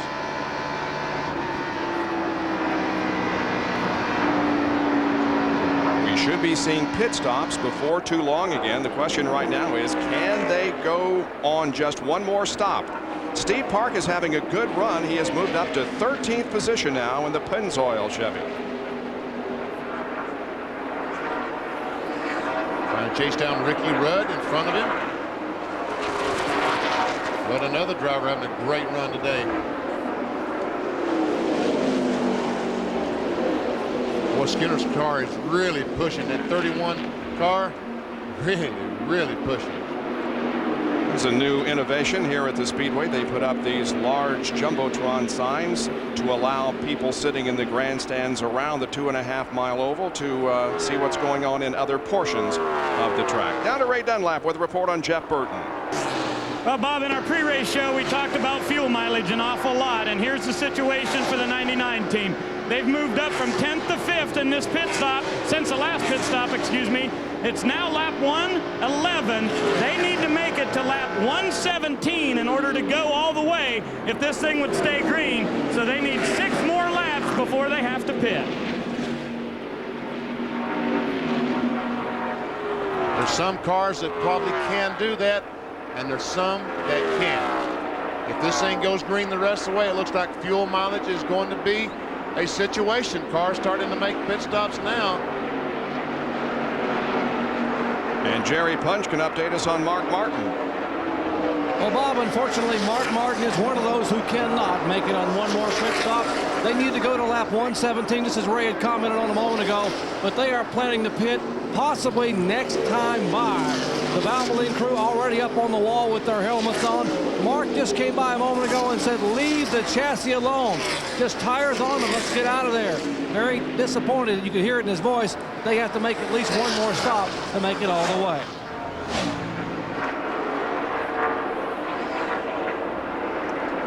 All of those running up front, last pitted on lap number 74 under the caution for Kyle Petty's accident. Let's see if Mark Martin comes in for a stop this time. Ricky Rudd, who won the race on fuel mileage a couple of years ago, is on pit road making a pit stop. Mark, he's coming on pit road. Yes, he is. Mark Martin heads for pit road. He's got to get slowed down out of 55 miles an hour when he hits the stripe there. All the way down to his pit box. He has to keep it at 55 or below. And Bob, that is 5,800 RPMs. That's exactly what Jimmy Finnick reminded his driver. Put it in gear, watch the tachometer, 5,800 RPMs.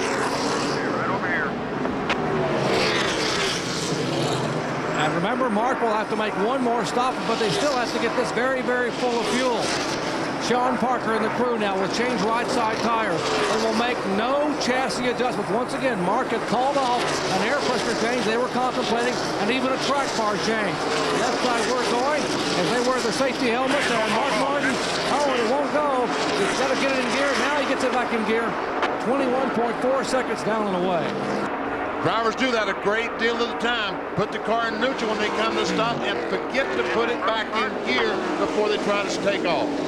And that cost him 4 or 5 seconds, and that is a bunch. Now Jeff Gordon comes down pit road and makes his fuel stop. Gordon relinquishing 5th position. From here on, Jeff Gordon has to run 46 laps. You would think it'd be pretty doubtful he could do that. Benny, they're talking about the fact that he might be able to make it. I just asked Ray Evernham, I said, how close are you? He said it is very, very close. We may have to gamble. Now, Jeff Gordon was complaining the car was loose in and tied off. They have made an air pressure adjustment to try to help the handling of the car, and we see no visible change in the chassis. He is down and away, 16.3 seconds. Great stop. Rainbow Warriors doing their job, getting Jeff Gordon back on the racetrack.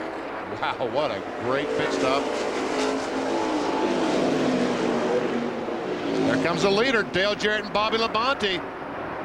You know Jeff would like to stay in front of these guys, because if the caution flag should come out right now, he would be a lap down, but he can't do it. He's not up to speed. Dale Jarrett and Bobby Labonte with the full head of steam, able to put Jeff Gordon a lap down. They passed the 71 car of Dave Marcus. They put him a lap down in 23rd position.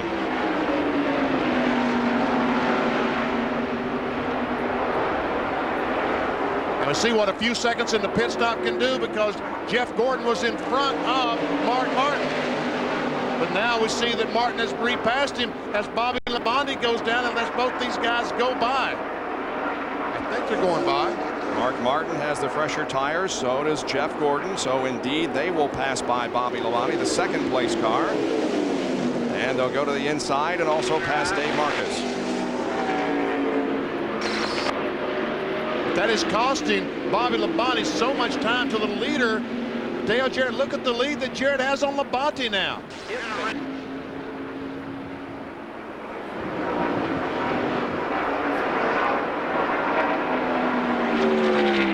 That shuffle, those two lap cars of Mark Martin and Jeff Gordon, probably cost Bobby Labonte a couple of seconds. Cars sitting right now.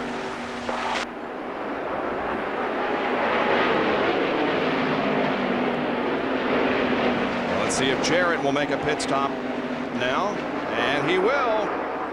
Jarrett slows down coming off corner number 4, and he hits pit road. 2,175 feet down the pit area.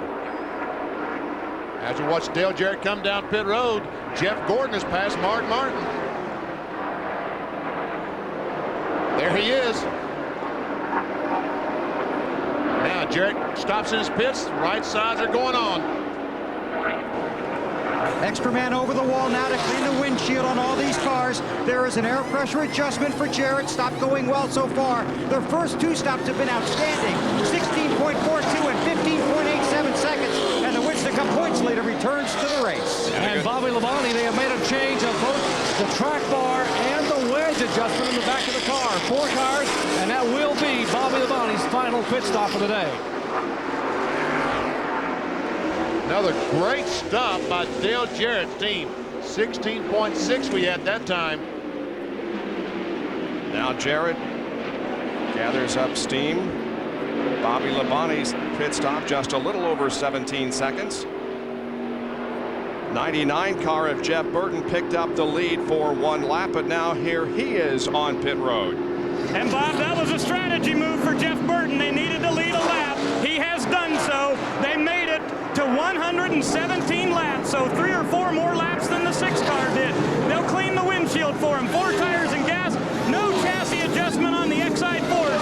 Jeff Burton gets himself ready, takes a drink. They go to the left side. The tires are on. Hopefully no lug nut problem. And the 99 car lug nut hangs up on the left rear this time, and that was a costly pit stop. 19.4 for Jeff Burton. Just a couple of seconds slower than we saw from Jarrett and Martin because of that problem they had.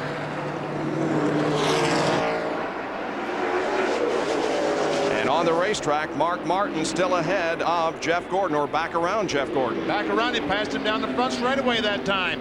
But meanwhile, Jeff Burton is leaving the turn 2. And I guess these guys will be, yes, they'll be in front of him. He was not able to get up steam enough to get in front.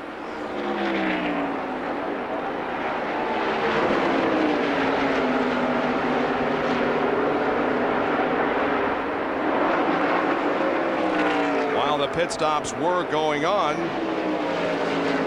we saw a change for the lead. Mark Martin got around Jeff Gordon once again.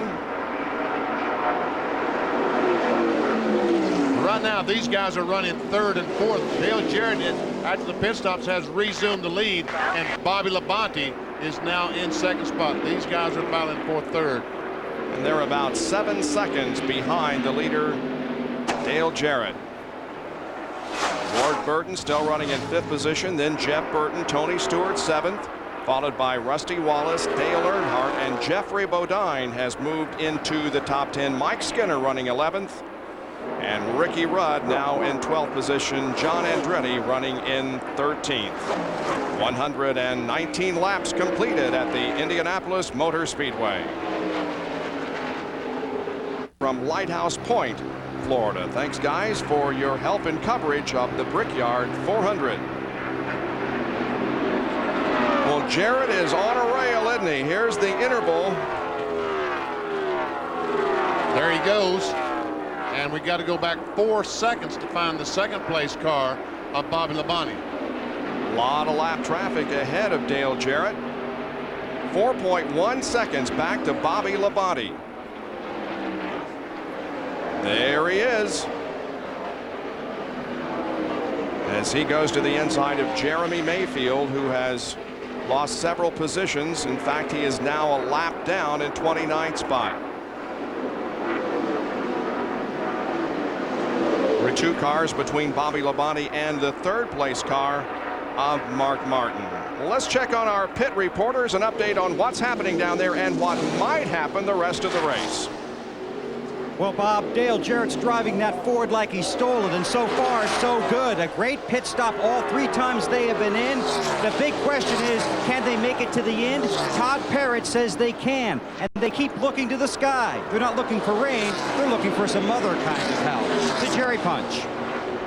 Well, down on the south end of pit road, they are very, very confident in the Interstate Batteries pit that the Pontiac car number 18 can indeed make it the rest of the way. They should have no problem at all. Now, behind them in line, the car number 6, the Valvoline car of Mark Martin, cannot make it. They're going to end up about 5 laps short because they only going about 39 laps on fuel.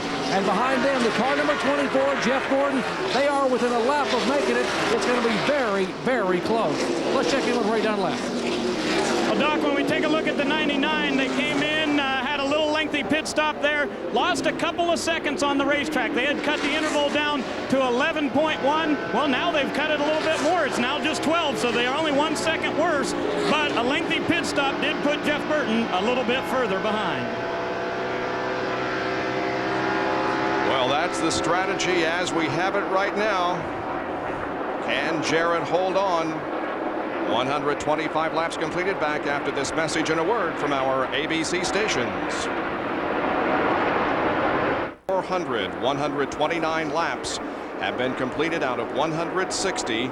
Dale Jarrett is the leader of the race. There are the top 5. There are still 40 cars in the race. 24 of them are on the lead lap. 2 cautions, 2 crashes so far today. Kyle Petty and Chad Little, both of those drivers are okay. Jerry Punch, is there a problem with the 2nd place car of Bobby Labonte? Well, Bob, there was potentially a problem about 2 laps ago. Bobby reported that the car began to skip and sputter. He switched to the backup ignition box and the car caught fire and picked back up. Now they're watching very closely, and they have the spotters watching for puffs of smoke and listening to the cars that comes by.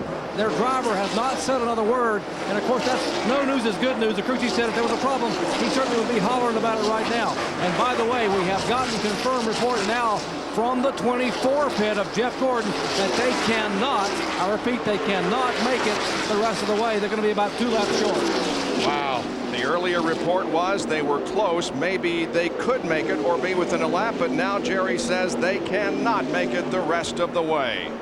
If they could get within 1 lap, they might gamble, but I don't think that this team will gamble on 2 laps. It's just too big because this racetrack is a lap is 2.5 miles.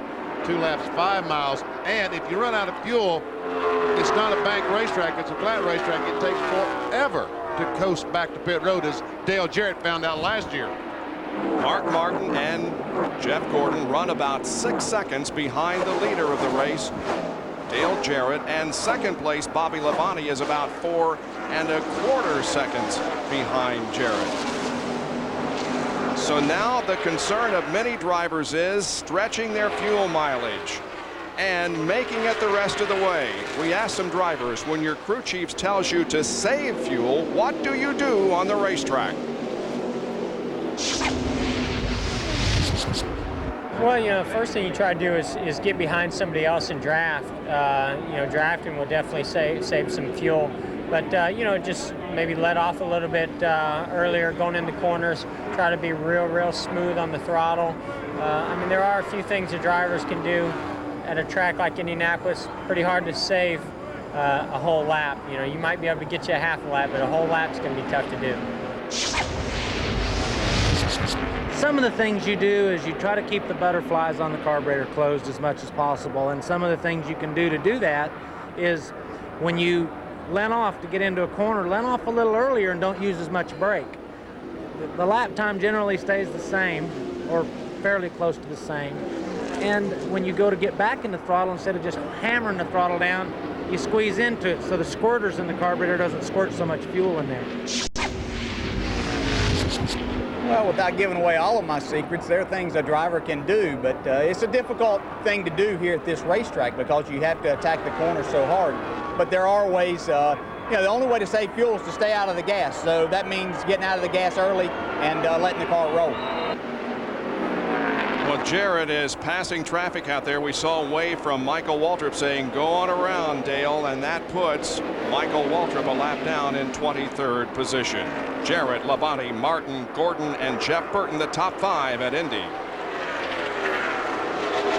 Has gone into second, passing Bobby Labonte. But again, Mark Martin knows that he definitely has to make one more fuel stop. We don't know about Labonte, and also the leader of the race, Dale Jarrett. Now we're on board with Jeff Burton, and he's in a good battle for 4th position with Jeff Gordon. I think maybe Jeff Burton has the fastest race car on the track right now as he gets on the inside of Jeff Gordon and takes over that 4th position. We're at lap 136, and we will be with you the rest of the race commercial free.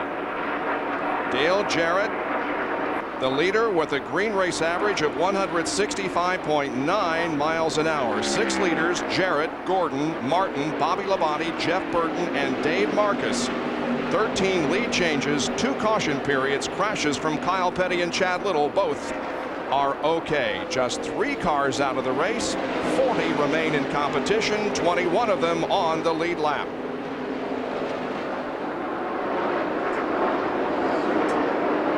Jeff Burton gets a nod from Rick Mast. Go ahead, go on the inside. I'll let you go.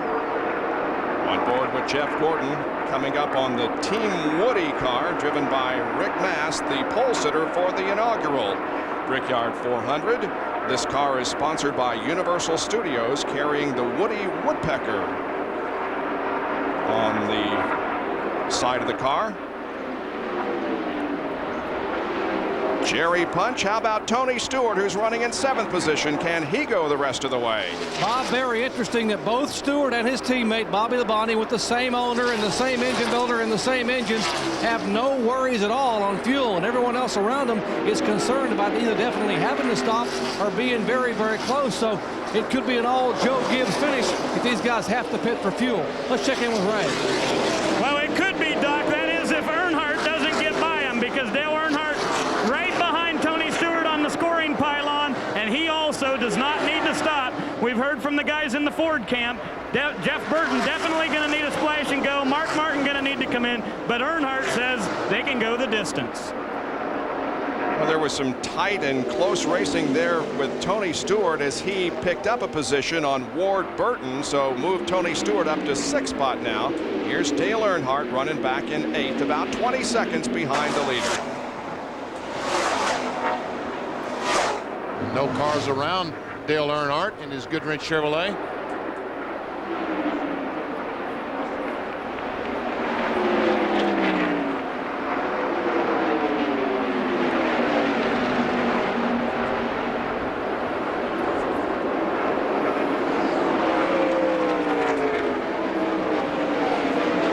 Earnhardt's car is, you know, he goes down the white line. He's not doing a bad job handling, but unfortunately, as you slow down a couple of miles per hour, it makes going around the corner a lot easier.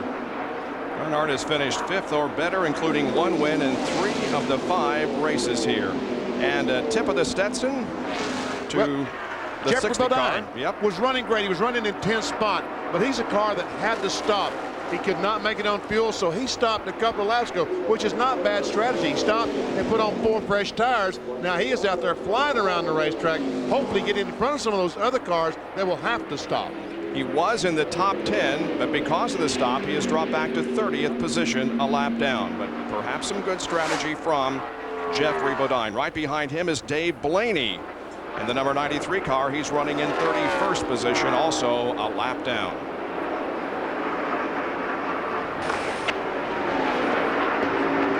On board with Jeff Burton, the 3rd place car, moving to the inside of Michael Waltrip.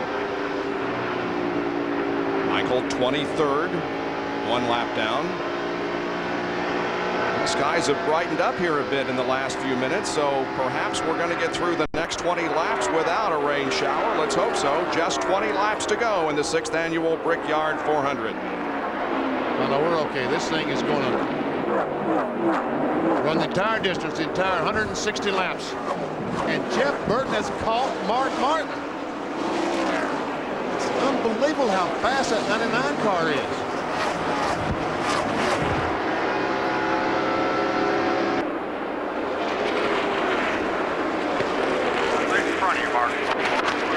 As he comes down to the line, he's on. Oh, we got a problem. A blown engine, and the caution flag is out. The light is out. The caution flag is out. And the strategy is down the tubes now because everybody will be coming in for a fuel stop. And Bob Jenkins, they began to jump up and down. You would have thought they won the race at Mark Martin's pit. They are celebrating this yellow flag. This could give them a chance to be able to pull out a win.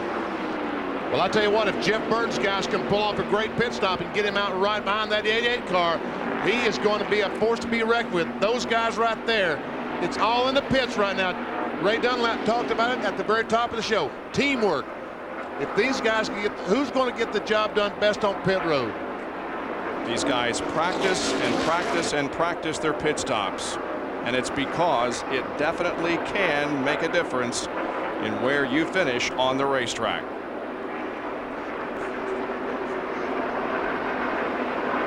Pit road is closed right now. The pace car has not picked up the leader and formed the pack, so they'll go at least another lap before the pits are open and they're able to come in. Now the pace car moves out onto the racetrack. Pace car is the 2000 Monte Carlo.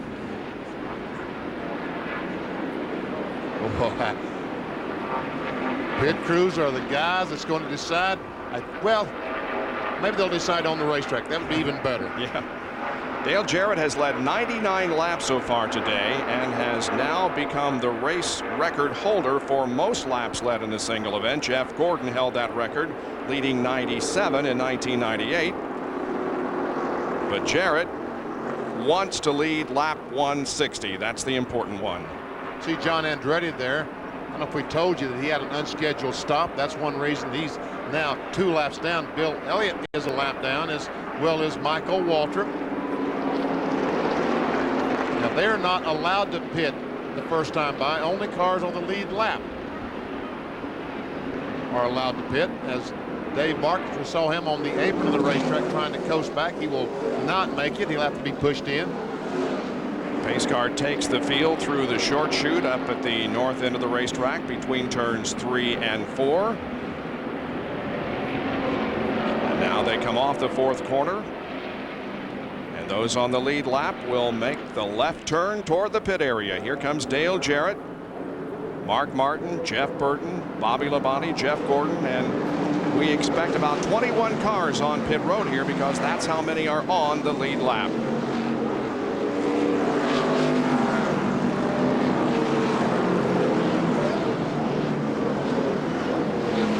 Triple split. Jeff Burton on top.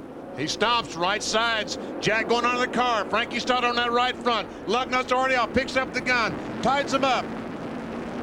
Both guys finished at the same time. Jack man around. Oh, they only. What happened? 2 tires for Dale Jarrett.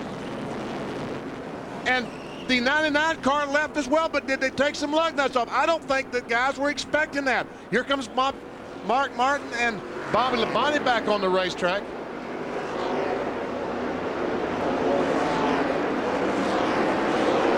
And guys, I think the lugs may be loose on the left front on the 99 car down here.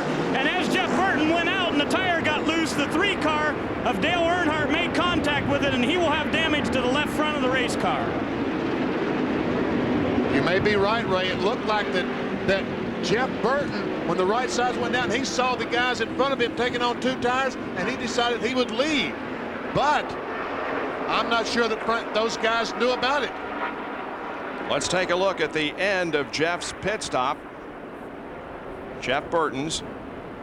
There we see Frankie Stoddard. He's down. He's taking lug nuts off, and the car starts to leave. So, ooh, and he just barely misses the 28 car. There has to be some lug nuts off. And here it is again. Now watch. Lug nuts are being loosened, but Burton pulls away. So he will have to come back in and lose all that track position once again. And what about that strategy by Dale Jarrett? Just 2 tires. I don't know. That's kind of iffy. Well, all kinds of stories could be played out here in the final 17 laps of this race. We'll be back for the finish in just a moment at Indianapolis. Well, the pit stops have been completed and quite a few stories developed because of them. Dale Earnhardt's car is damaged in the left front. He hit a tire from Jeff Burton's pit. And we can see the damage to that left front. He did hit that tire, and the car is certainly not going to handle that much damage to the front of the car. And of course, the big story is that Jeff Burton left after apparently some lug nuts were loosened on the left front of his car after Dale Jarrett just took 2 tires. Well, the series finale of the International Race of Champions will be coming up next here on ABC Sports. The race that was run yesterday, Dale Earnhardt had won all 3 races coming into yesterday's event. Will he win number 4, and will he win the championship? Join us at 4:30 Eastern Time.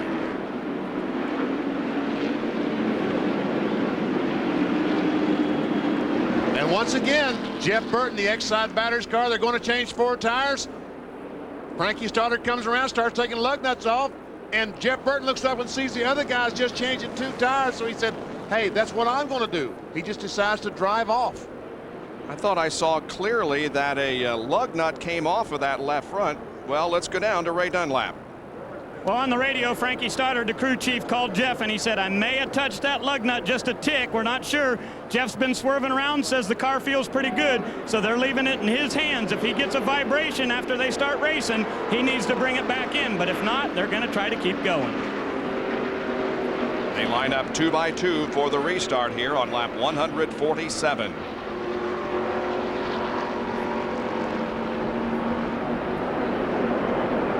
Quickly, Bill Weber, an update on Jarrett. Gutsy call by Todd Parrott, and several reasons why they took just 2 right side tires. They have a very good car. They also went back to the notes from a year ago when they were faster taking just 2 tires. So now they feel confident in their car and their call. Plus, not a lot of laps left in this race.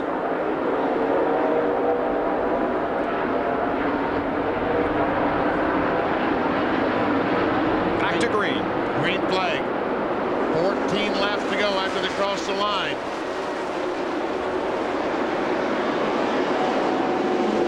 Ward Burton running 3rd now with Martin and Jeff Burton 4th and 5th. Dale Earnhardt is 6th, and Gordon. Terry Labonte up in the top 10 for the first time today. Tony Stewart is 9th, and Ricky Rudd is also in the top 10. And the first 3 cars begin to separate themselves a little bit. Bobby Labonte looking right, looking left, trying to find a way around. Dale Jarrett for the lead. Behind him, a massive shuffle for position.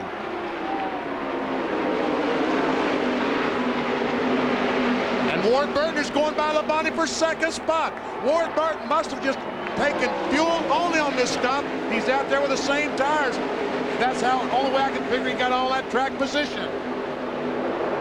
And look at them fan out 4 and 5 wide down the straightaway. That's Jimmy Spencer to the right of your screen, almost to the pit wall. On board with Jeff Gordon, and now he's in a battle with Tony Stewart for 7th position. Stewart's got him. Tony Stewart used the pick of Jeffrey Bodine, the power team car on the inside. He got Jeff Gordon behind him and took the spot away. That was 7th position. Oh, Jeff Gordon decided to go down about the same time as Spencer decided to let him go by. I'm sorry, that's Tony Stewart. They decided to block that move of Jeff Gordon. A battle between 2 Indiana boys who cut their teeth on the dirt tracks and the short ovals in the sprints and midgets in the central Indiana area. On board with Jeff Gordon. Up ahead is Tony Stewart.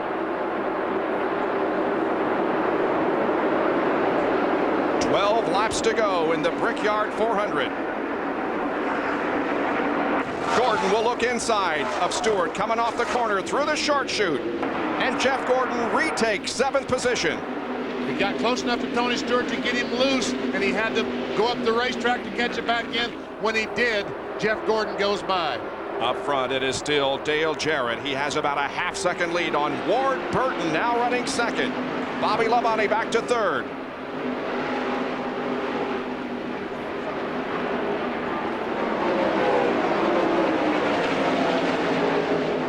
There's Jeff Burton, who continues to run in 5th position, and everything appears okay with that car.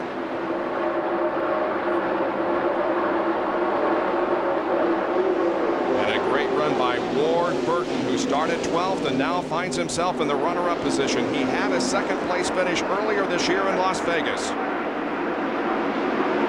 But he's coming off a 40th place finish at Pocono after running well in that race. Ward Burton blew a right front tire. You're right. Running very, very well. Blew a right front with just about 8 laps to go in Pocono. And it looks like he might be getting a little bit closer to Dale Jarrett. He is 11th in the point standings coming into this race. Just a few behind 10th place. This is his 166th start in NASCAR Winston Cup competition. He has just 1 win. That happened in October of 1995 at Rockingham, 112 races ago. 2nd, 3rd, and 4th tighten up. 150 complete, 10 laps to go in the Brickyard 400. It's Dale Jarrett's race right now. He has led 107 of 150 laps.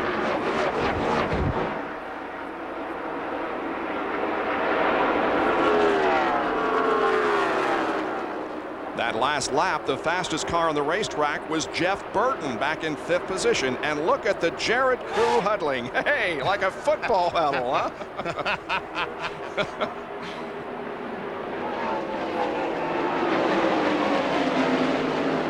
But it looks like right now that Dale Jarrett has everything well in hand. Last time by, he was faster than Ward Burton. This time by, speed goes up. He was almost 1 mile per hour faster than Ward Burton. Jerry Punch, what a terrific run by Ward. An incredible opportunity for Ward Burton. They lost the primary car, as you said, Bob. They wanted to run here. It was destroyed at Pocono. That last pit stop, they took 2 right side tires only and made air pressure adjustments to try to tighten the car up. He had been very loose all day. Now Ward says the car is perfect at the perfect time. But he's about a 2.25 seconds behind Dale Jarrett as Dale stretches the lead. And Bobby Labonte tries to get around Ward Burton for 2nd position. Here they come off the corner onto the straightaway. We'll see how things shake out.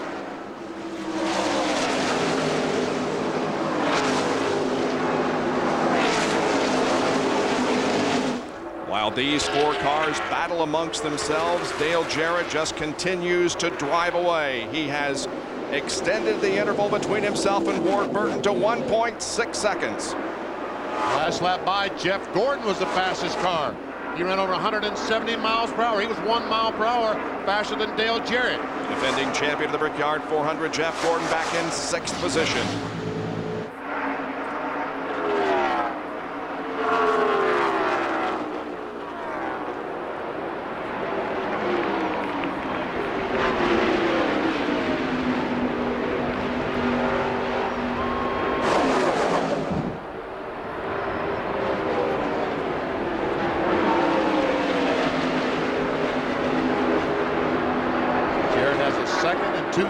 on Ward Burton the last time by. They'll go across the line one more time. It's increased. It's over 2 seconds. Jarrett is just driving away from this group, 2nd, 3rd, 4th, and 5th. And it looks like that Jeff Gordon is catching up to Jeff Burton, who's in 5th position. On board with Jeff. Mark Martin just up ahead. Bobby Labonte fights for 2nd position with Ward Burton. Bobby Labonte to the inside at the end of the backstretch. Bobby Labonte takes 2nd.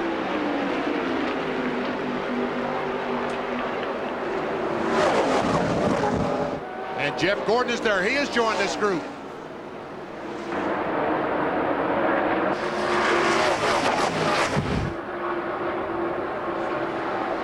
.154 laps completed, 6 to go in the 6th annual Brickyard 400. Dale Jarrett again lengthens his lead to more than 2.5 seconds. The real battle is back here for 2nd, 3rd, 4th, 5th, and 6th. Martin a little loose in the corner. Yes, Jeff Burton pulled up behind him and took that air off the spoiler, and Mark was fighting the wheel through the corner. Managed to get it back under control.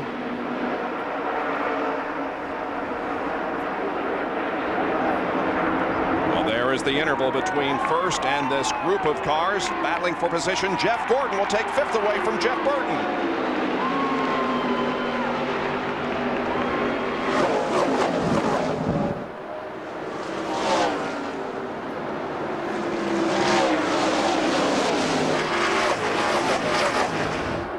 It looks to me like that Jeff Gordon changed 4 tires in that last pit stops, and that's one reason that he's so much better than the other cars that just changed 2. But he lost a lot of track position. He's trying to get back right now, and only 5 laps to go. I don't know how many of those cars he'll be able to pass. Jeff has finished 6th or better in 4 of the 5 races here. His only bad finish was in 1996. He finished 37th. Got a top 5 finish going here today if he can hold off Jeff Burton. Right now, Bobby Labonte pulling away a little bit from 3rd place, Ward Burton. You can see how the skies have clouded over, but we're going to make it to the end without rain.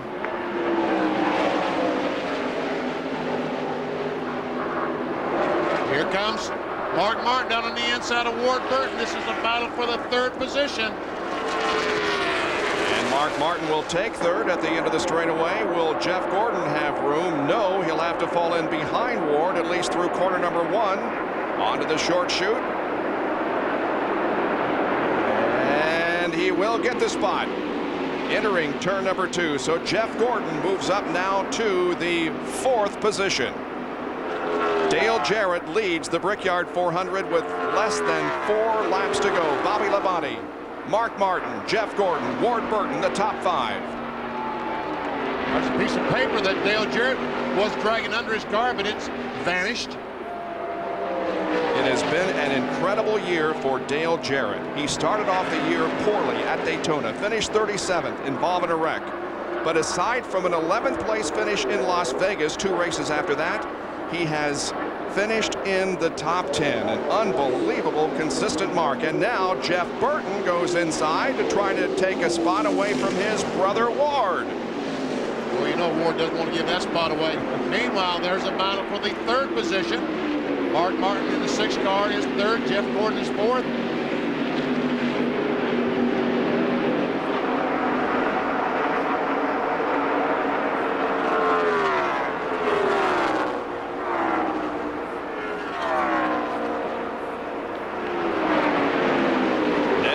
The 2-time NASCAR Winston Cup champion, who of course is the father of Ned Jarrett, is watching every move of his son as he comes off the 4th corner, about to complete lap 158. There is Ned helping spot for Dale. He's up on top of the roof.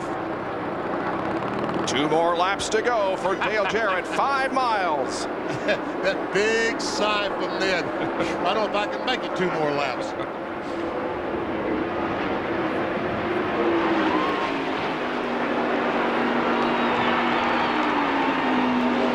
Totally dominating performance this afternoon by Dale Jarrett.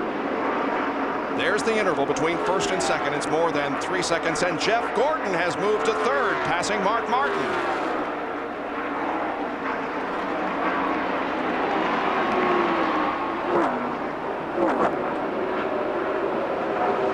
Jeff Burton was able to get around Ward, but now Ward has retaken that spot from Jeff, so a good battle back there amongst the Burton brothers. There's Ward and Jeff. And the white flag is in the air. 1 more lap to go in the Brickyard 400. Dale Jarrett, the leader, by 3.3 seconds over Bobby Labonte. Jeff Gordon, Mark Martin trying to figure out who's going to finish in 3rd position.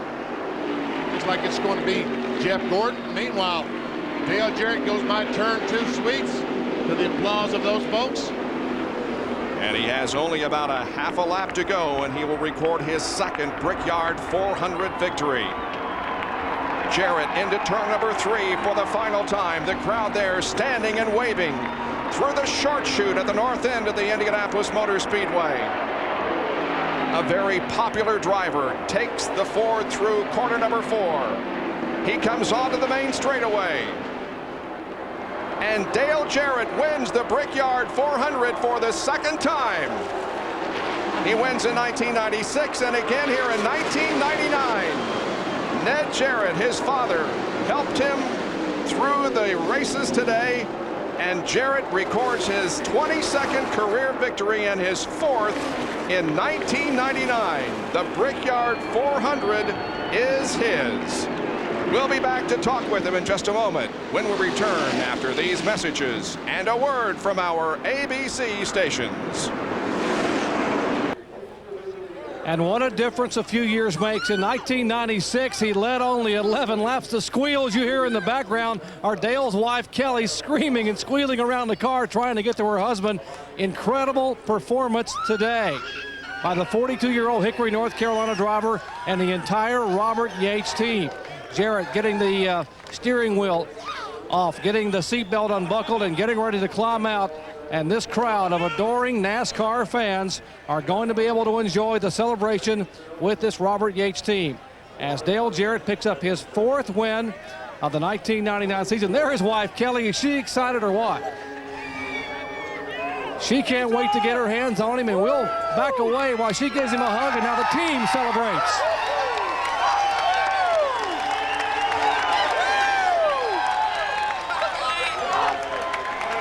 Tears of joy all over this car as Jarrett now climbs up on top of the race car and now will climb back down. A big hug and a kiss from Kelly, his #1 fan. And DJ, for a year you had to hear about the problems at Indianapolis, running out of gas, and today you made everyone forget about what happened a year ago. Yeah, thank goodness we were able to in this same race car. What an incredible race car. Well, thank God for a safe race and for giving me the abilities that he did, but most of all for giving me the wisdom to come be with this race team, and for Robert Yates accepting me here, and Todd Parrott.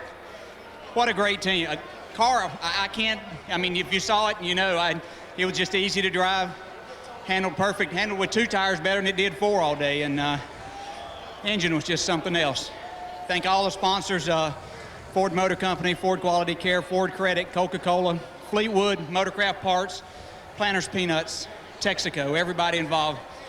They're the ones that should really enjoy this.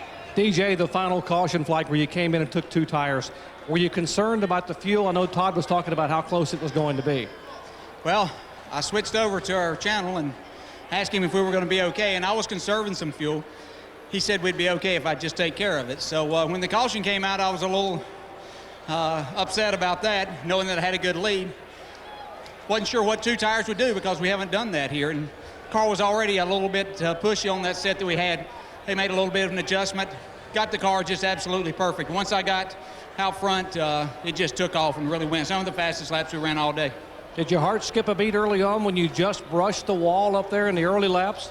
Yeah, it did. That came from not paying good enough attention on my part. I was still a little bit tight, and I looked up to kind of see what was going on behind me and ran into the wall. And I knew I didn't hit it hard. I usually do that here every race, so it wasn't any big deal. But just an incredible race car. Dale, let's bring in the president of the Indianapolis Motor Speedway, Tony George, for a presentation. The PPG trophy is there in the background, and we'll have Tony step in as he gives Kelly another hug. And Tony, I know you have a special presentation for our winner. Dale, congratulations to you and everyone at Robert Yates for a very strong run today. Did a great job. Congratulations on #2. All right, the celebrations can begin. Not a brush with the wall, not threatening weather. Nothing could stop the Jarrett juggernaut today. Let's go back upstairs.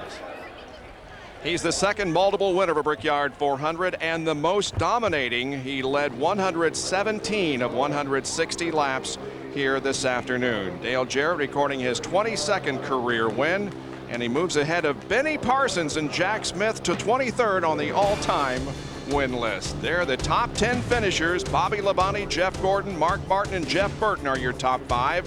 Ward Burton finishes 6th, Tony Stewart 7th, Rusty Wallace, Ricky Rudd, and Dale Earnhardt complete the top 10. Take a look at 11th through 20 this afternoon. Robert Presley, a great run to finish 17th, Schrader in 18th, and Johnny Benson comes up to 19th, and David Green will finish in 20th.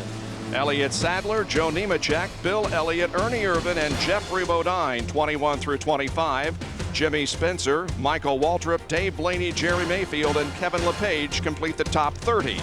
31 through 40, Jerry Nadeau, Derek Cope, Hutch Strickland, Ricky Craven, Ted Musgrave, Rick Mast, John Andretti, Bobby Hamilton, Kenny Wallace, and Dave Marcus. There were 39 cars on the racetrack when the checkered flag dropped. Kyle Petty and Chad Little crashed. And we get down to Ray Dunlap, who's with Bobby Labonte.